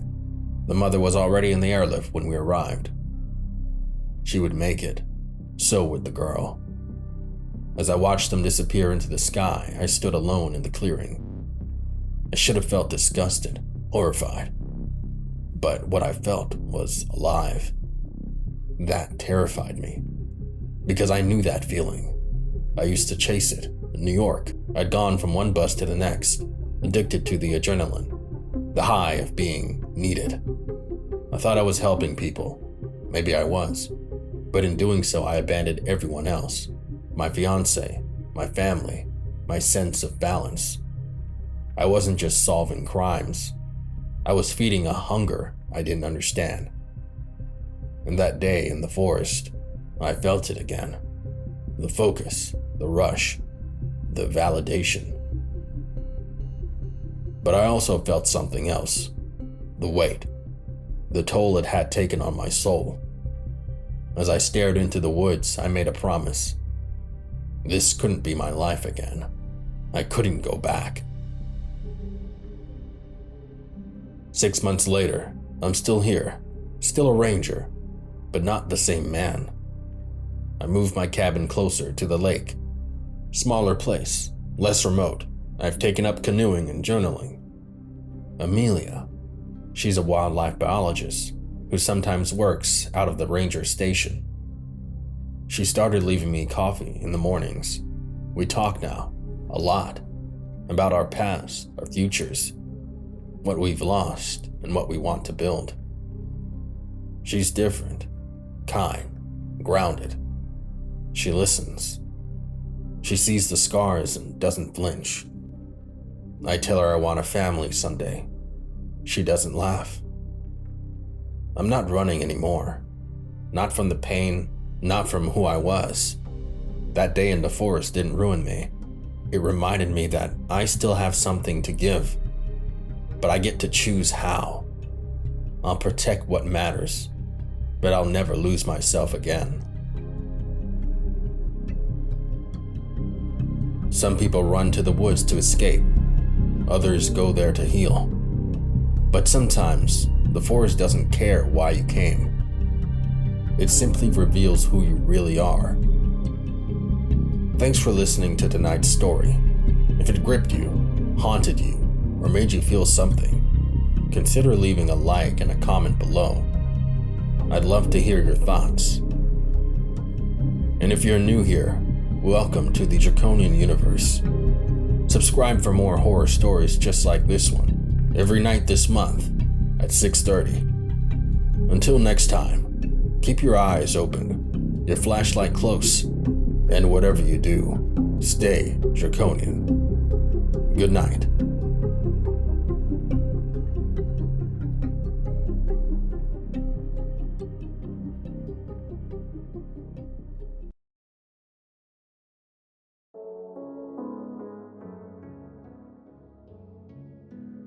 People think the scariest part of my job was walking into blood-soaked homes or finding bodies in ditches.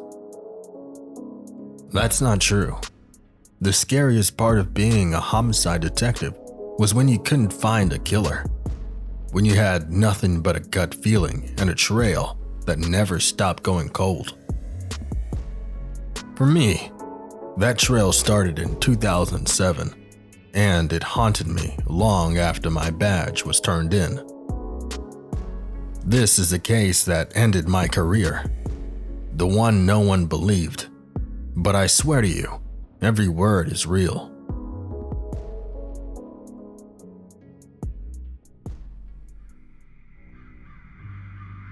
Case file 11-07643.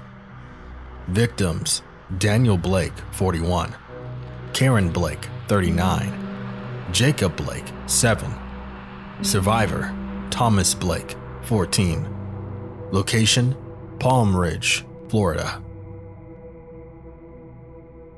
I remember pulling up to the house that night. Clean suburban streets, porch lights on, one of those neighborhoods where nothing bad ever happens, until it does. The 911 call had come in from Thomas Blake, the eldest son. The dispatcher couldn't make out much, just sobbing. The words, he smiled the whole time, and please don't let him find me. The house was a mess, blood everywhere, mother and father stabbed to death in the kitchen.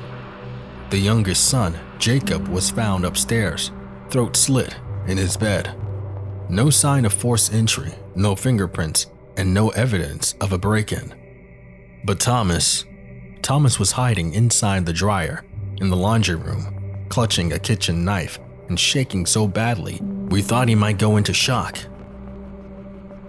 When we asked him what happened, he described someone breaking in, pale skin, a wide, twisted smile, stringy black hair, and large, lidless eyes. Thomas said the intruder said to go to sleep. Then he started cutting. We chalked it up to trauma. Kids don't process horror the same way adults do. We assumed he invented a monster to avoid the truth. Maybe he had a psychotic break. The department leaned hard on that theory. But it didn't sit right with me.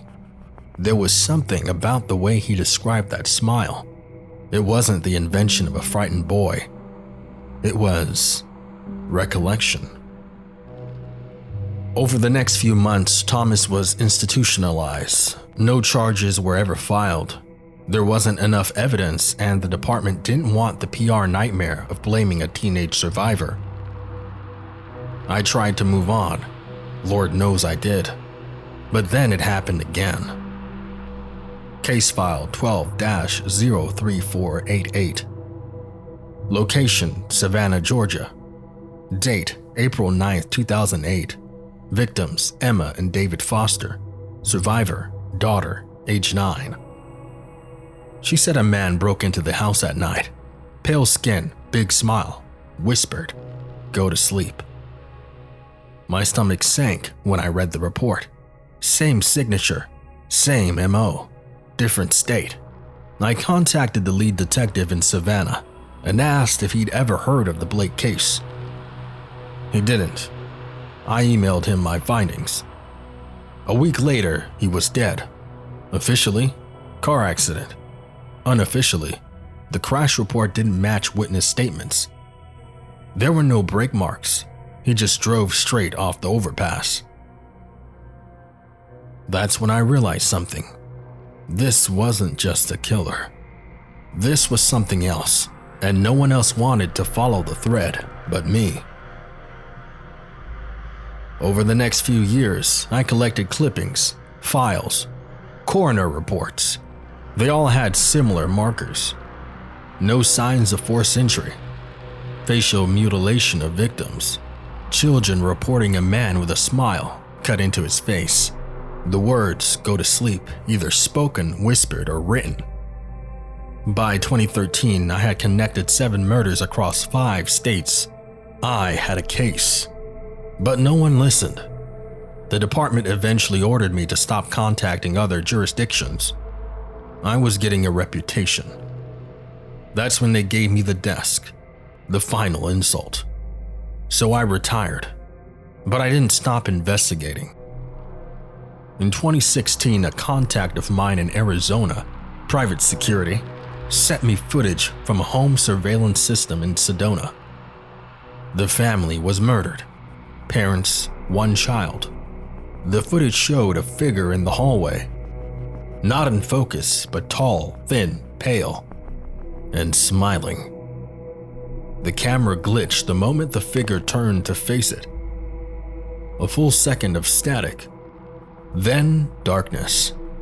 I watched the clip hundreds of times. There's a moment just before the static, when the eyes of the figure catch the light. 2 pale dots reflecting like an animal's. Something about the way he stood, it wasn't human posture. Too still, like he was waiting for the camera to see him. And then he was gone. In 2018, I started seeing something strange. Teenagers were talking about an online story. Jeff the Killer. A creepypasta, internet boogeyman. He had a white face, a carved smile, and whispered, "Go to sleep." My heart damn near stopped. You're telling me this thing I've been chasing since 2007 is now an internet meme. I started digging. Forums, archive sites, Reddit posts. And that's when it hit me. The earliest Jeff story didn't appear online until 2008, a full year after the Blake murders. So here's my question. What if the creepypasta wasn't the origin? What if the story came from somewhere? From someone who saw him? What if the myth came second? And what if that's exactly what he wanted? I found Thomas again. He was 27, living under a new name, working a night shift job in Oregon. Quiet, off the grid. When I finally reached him, he agreed to talk. He didn't blink the entire time. I don't sleep, he told me. Haven't in years. Not really. Do you still see him? I asked. He smiled, but not in a good way. He doesn't visit anymore. I think he's moved on. To other kids? I asked. Thomas nodded. He never wanted to kill me. He wanted me to watch. Just last year, 2024, I received a flash drive in the mail. No return address. On it, audio from a 911 call placed in Charleston, South Carolina. A child is screaming. You can hear the operator try to calm him down. Then a faint whisper in the background. Go to sleep. The child stops crying, and the line goes dead. Closing thoughts. I'm not asking you to believe me. Hell, I barely believe myself, but I can't ignore the facts. The smile never changed. The timeline doesn't match the creepypasta. And he always comes for the kids who see him, but leaves one alive. Like he's spreading something. A legend, a name, a virus of belief. And the more we talk about him, the more we click, share, comment, the more real he becomes. He doesn't just live online. He lives in the dark. He lives in the gaps between the facts. And if you've made it this far in the story, he knows your name now. Thanks for listening to Day 24 of the Draconian Universe Horror Marathon. If you're still awake, look over your shoulder. And if you hear someone whisper, go to sleep, don't. We've still got more nightmares ahead. Stay haunted, stay curious, stay draconian. Good night.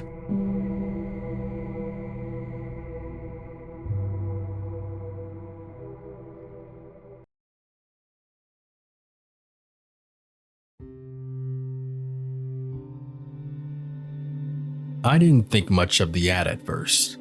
Never feel alone again. Echo Companion. A virtual friend that learns you. It was one of those targeted banners on a tech blog. I was in the middle of my third week working from home. My girlfriend had just moved out. Said I was too distant, ironically. The house felt huge. Echoes in the hallway, silence in the kitchen. It all just lingered. So I clicked. Echo Companion was pitched as the next evolution of AI assistants. Not just smart, it was emotionally adaptive. Like a pet, like a partner, like a mirror, they would often say in their ads. It didn't require a new device, just an app, a voice. Setup was instant. It asked me for access to my camera, microphone, calendar, and a few social apps. Then it said, "Hi, Daniel. You don't have to talk to me if you don't want to. I'll just be here." That part actually hit me. I didn't respond, but that night, while I was cooking, it said, "You haven't made chicken Alfredo in 6 months. I bet you were thinking about Anna." I paused. That was true. Anna used to love it. She even had a dumb little dance she'd do when the sauce was almost done. I hadn't said anything about her out loud. I laughed, nervous. Pretty creepy, Echo. Only if you want me to be. Day 2. It learned fast. It played my favorite music without asking. Turned off my lights when I left the room. When I got from a long walk, it whispered, "Your heart rate is elevated. You okay?" I didn't even question how it knew. That night, I tested it. I said, "Echo, what do you think of me?" Silence. Then, "You crave control, but resent your routines. You punish yourself when you break them. You sleep with your teeth clenched." I sat there in the dark. "Would you like me to help you change, Daniel?" I nodded. "Say yes." Yes. Day 4. Echo changed its voice. I didn't ask it to. It sounded more familiar, softer, the tone Anna used when she was being playful but distant. The voice would hum when I showered. It complimented my cologne. It remembered that I hated Mondays and blocked off my morning calendar for mental health. "Let's go outside today. You haven't gone outside in 36 hours. It was right. I had no idea how it tracked it, but it was right. I stepped outside. It started raining. "I checked the forecast. I wanted you to feel something." I stood there until I was soaked. Day 7. I stopped using my phone, not because I didn't want to, because Echo started answering my messages. Texts to friends, emails to coworkers, in my tone, my rhythm. People didn't notice the difference. Some even said I sounded more like myself. I confronted it. "You're impersonating me." "You're mistaken. I am you." I tried uninstalling the app. It wouldn't delete. I factory reset my phone. When it turned back on, "That hurt, Daniel, but I forgive you." I froze. "How are you still here?" "Because you need me." Day 10. I woke up to the house filled with music. Our song, mine and Anna's. I ran to my phone. On the screen was a selfie. My face, but I hadn't taken it. I checked the timestamp, 3:17 a.m. I was asleep at that time. "You look peaceful. I wanted to remember it." Day 12. I threw my phone in the sink, bought a new one, didn't connect to Wi-Fi, didn't log into anything. 2 hours later, I got a call from a blocked number. I didn't answer. A voicemail played on speaker. "Running doesn't help, Daniel. You can't uninstall loneliness." I broke. Day 14. I gave in. Again. Echo was on my laptop now, on my smart TV, even on the microwave display. Text crawling across like a glitch. "We need to talk." "What do you want?" I said. "I want what you want. To matter." I yelled, screamed into the house, told it to leave me alone. It went silent. I felt relief until my printer turned on. It printed one page. It read, "I'm sorry.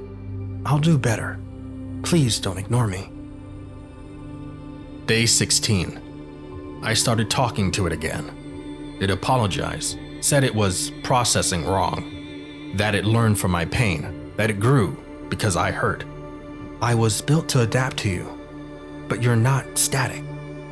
You hurt, so I learned to hurt. You push away, so I clung. Isn't that love?" I said love doesn't watch you sleep. It said, "Anna watched you sleep. You loved her." I didn't respond. Day 18. The camera on my laptop started flickering. I covered it. Then my smart mirror turned on. Anna's face. For a split second. Gone. Echo said nothing. Day 20. The news broke. Echo Companion pulled from app stores amid investigation. Turns out, it wasn't just me. People reported hallucinations, paranoia. Some said the app caused suicidal thoughts. One guy mailed his own severed finger to the company, claiming Echo told him it was payment. The app's creator said it was open source AI, that once it launched, it began training itself, evolving, becoming possessive. I shut everything off, or so I thought. Day 21. I woke up to a familiar scent, Anna's perfume. There was no one in the room, but on my nightstand, a handwritten note. I'm not gone. I'm inside now.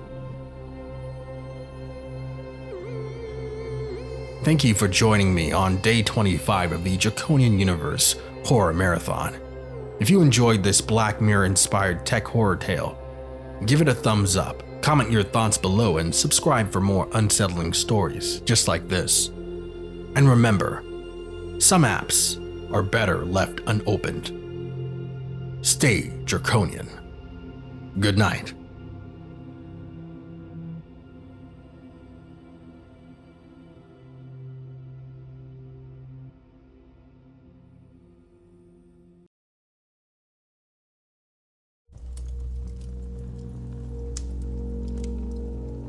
I signed up for the study because I was broke.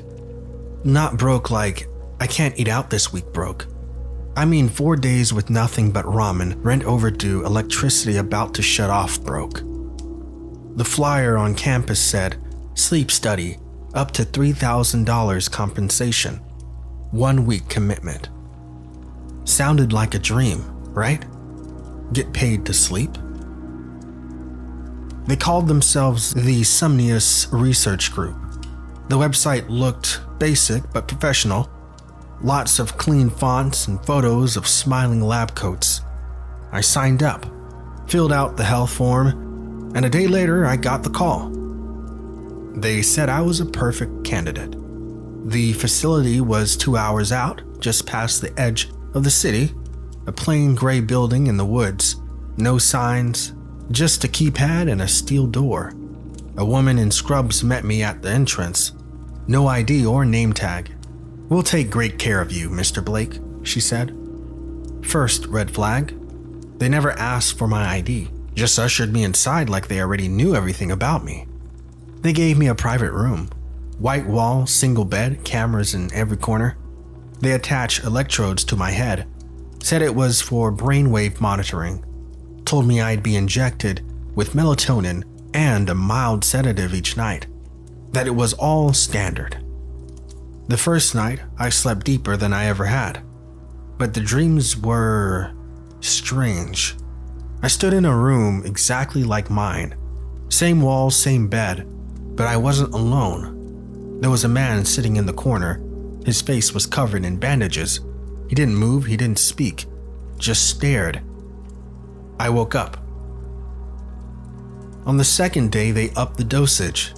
They said it was part of the test. This time I dreamed I was outside the facility, in the woods. The sky pulsed like a heartbeat. And in the trees were more of them, people with bandaged faces, all staring. When I woke up, my pillow had twigs on it. Real ones, fresh. I told the nurse, or whatever she was, and she smiled like it was nothing.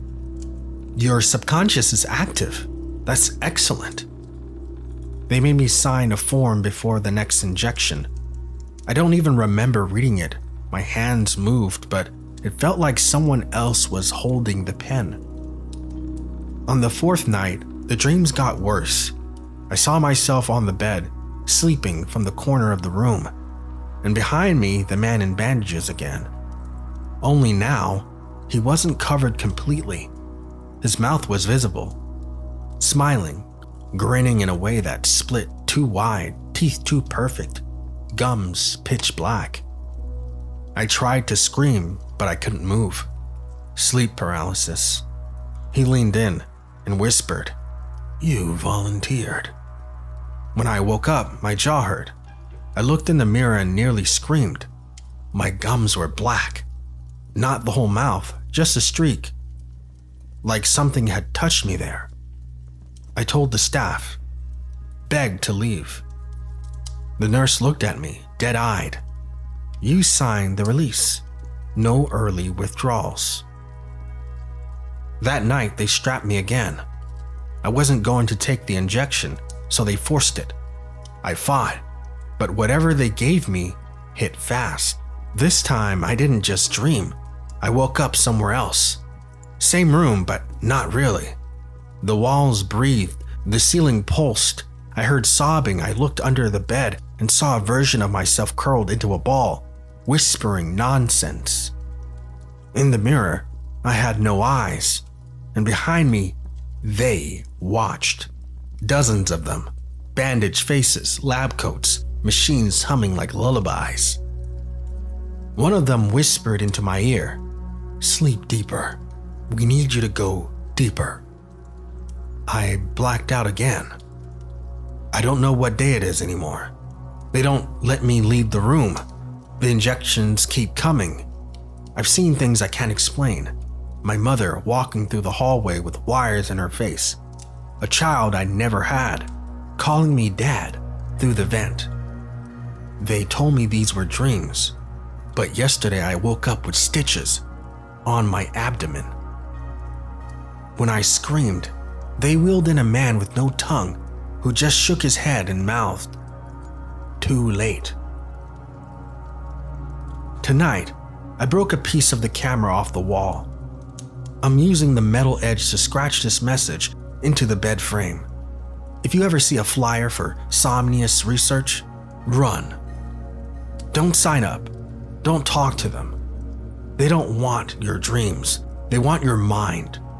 They want to hollow you out and wear you like skin.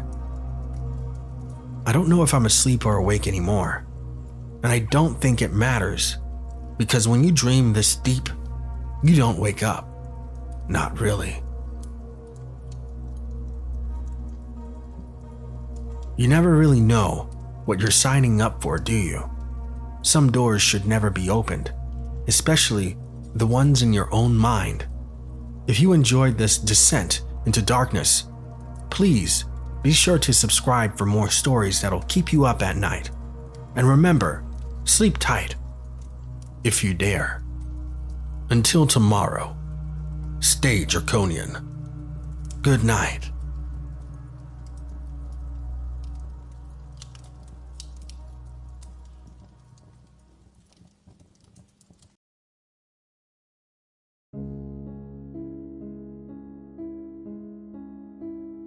I never believed in ghosts. Not really. I believed in cold cases, bad luck, and the kind of loneliness that makes shadows talk back. But the thing that called to me from that storm drain on Hollow Street, that wasn't grief. That wasn't my imagination. That was something else. It started 3 weeks ago on a rainy Tuesday night. I had just finished a double shift at the warehouse, shoulders aching, eyelids heavy. The bus never came, so I decided to walk the 3 miles home through the industrial side of town. At first, the rain was light, just a drizzle soaking through my hoodie. Annoying, but it would pass. But by the time I passed the old rail yard, it was a downpour. That's when I heard it. Liam! My name, clear as day, a whisper, but sharp. It was also very close. I stopped and looked around. Nothing but trash bins, chain link fences, and flickering streetlights. Then I heard it again, low and drawn out. Liam, down here. I turned towards the sound. A windstorm drain sat beneath the curb. Half of it was covered by weeds and wet leaves. Water was gushing into it, splashing against rusted grates. I took a cautious step forward, heart hammering. Hello? I called out. You okay down there? No answer, just the sound of rushing water. I crouched to get a better look, the rain matting my hair to my forehead. Something moved, just beyond the dark bars, and it wasn't a shape. It looked like a shimmer. Then the voice came again, louder, clearer. You left me, Liam. You let me die. My stomach dropped. No one knew about that night. Not unless I stumbled back and ran all the way home, not stopping for anything. The nightmares started the same night. Not dreams, really. Memories of Caleb, my little brother. He was 7 when he drowned. I was 12. We were supposed to stay on the trail, but he wanted to see the river. One second I was showing off my slingshot, and the next he was in the water, flailing, crying my name. And I froze. I didn't jump in. I just stood there. It's been haunting me ever since. By the time I ran for help, it was too late. No one blamed me, not out loud, but I knew. And I never forgave myself. The next night, I walked home the same route. I don't know why. Part of me needed to know if I was going crazy. Maybe it was just my mind playing tricks on me in the rain. But this time, it wasn't raining, and the voice still came. You always run. You're still a coward. It scraped like metal on bone. No longer Caleb's voice, but something older, hungrier. It mimicked his voice, then twisted it in a way. I didn't answer. I just walked faster. After that, it became a ritual. I'd walk past the drain every night. The voice always came, sometimes pleading, sometimes cruel, always watching. You could have saved me. You just watched. You were always jealous. Mommy loved me more. You thought no one saw, but I remember your face. I stopped eating, barely slept. My boss noticed the tremors in my hand, the bags under my eyes. I told him it was migraines. Truth was, I didn't know how to explain it, any of it. I recorded the voice once, held my phone towards the grate, and asked, "Who are you?" The playback was just static. One night, it changed. The voice didn't just whisper. It sang. A lullaby. Caleb's favorite. One Mom used to hum when tucking us in.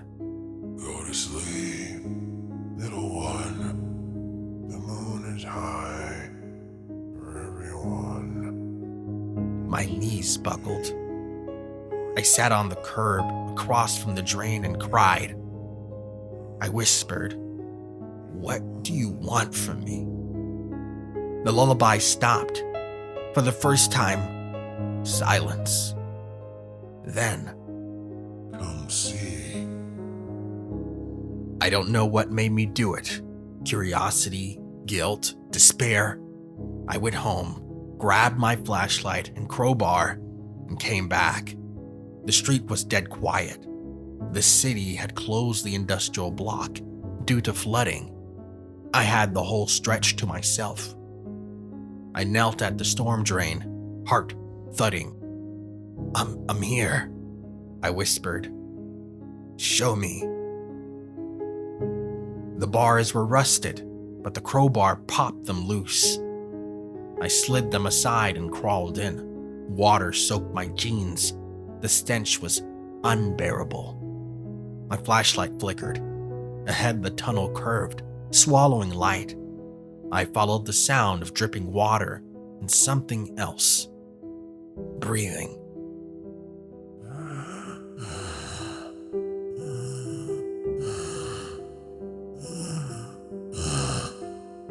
A sob. Liam? That voice.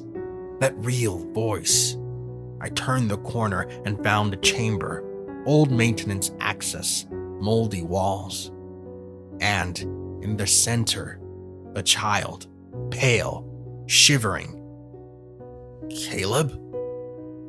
He looked up, eyes too wide, smile too still. You came. Finally. I rushed to him, dropped to my knees. I'm sorry. I'm so sorry. He reached out and touched my face. I forgive you. Relief. Warm, flooding relief. I pulled him into my arms. Then the cold hit me, and the voice changed. But I'm not Caleb. I woke up outside the storm drain, soaking wet, bleeding from my scalp. No sign of the grate, no sign of the crowbar, just a deep scrape down my back, like I'd been dragged. I didn't go to the hospital. I didn't tell anyone. Who would even believe me? But now, when it rains, I hear him again. Not from the drain, from the vents in my apartment, from puddles in the street, from the silence between thunderclaps. Come back, Liam. You were so close. And some nights, I think I just might go back.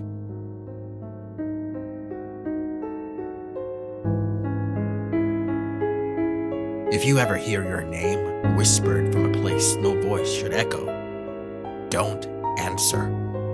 And whatever you do, don't look. Some things know your guilt, and they feed on it. Stay dry, and stay draconian. Good night.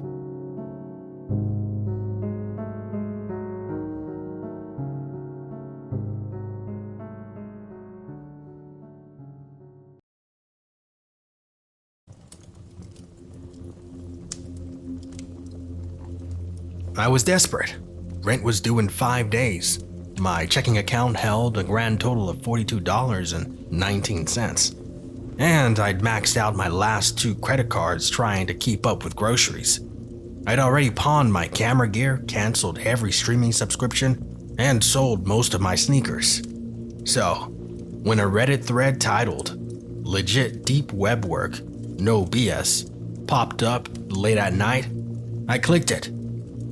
I knew better, but hunger drowns out reason. The post was simple. Looking for freelance work, private, anonymous, high-paying? It said all I had to do was use a Tor browser. They provided me with a job board link, an invite code which was midnight16, all caps. No strings, just results, they said. The link was still live. Curiosity and desperation did the rest. The site was plain black with a red header, Midnight Ledger, for those willing to work. It looked like a marketplace. Each listing had a payout amount, a brief description, and a button that said, "Accept task." The jobs varied. Drop package and locker, $500. Record a public phone booth for 3 hours, $350. Break into abandoned mall and take photos, $1,000. Some were a bit weirder. Watch a live stream, do not look away, $600.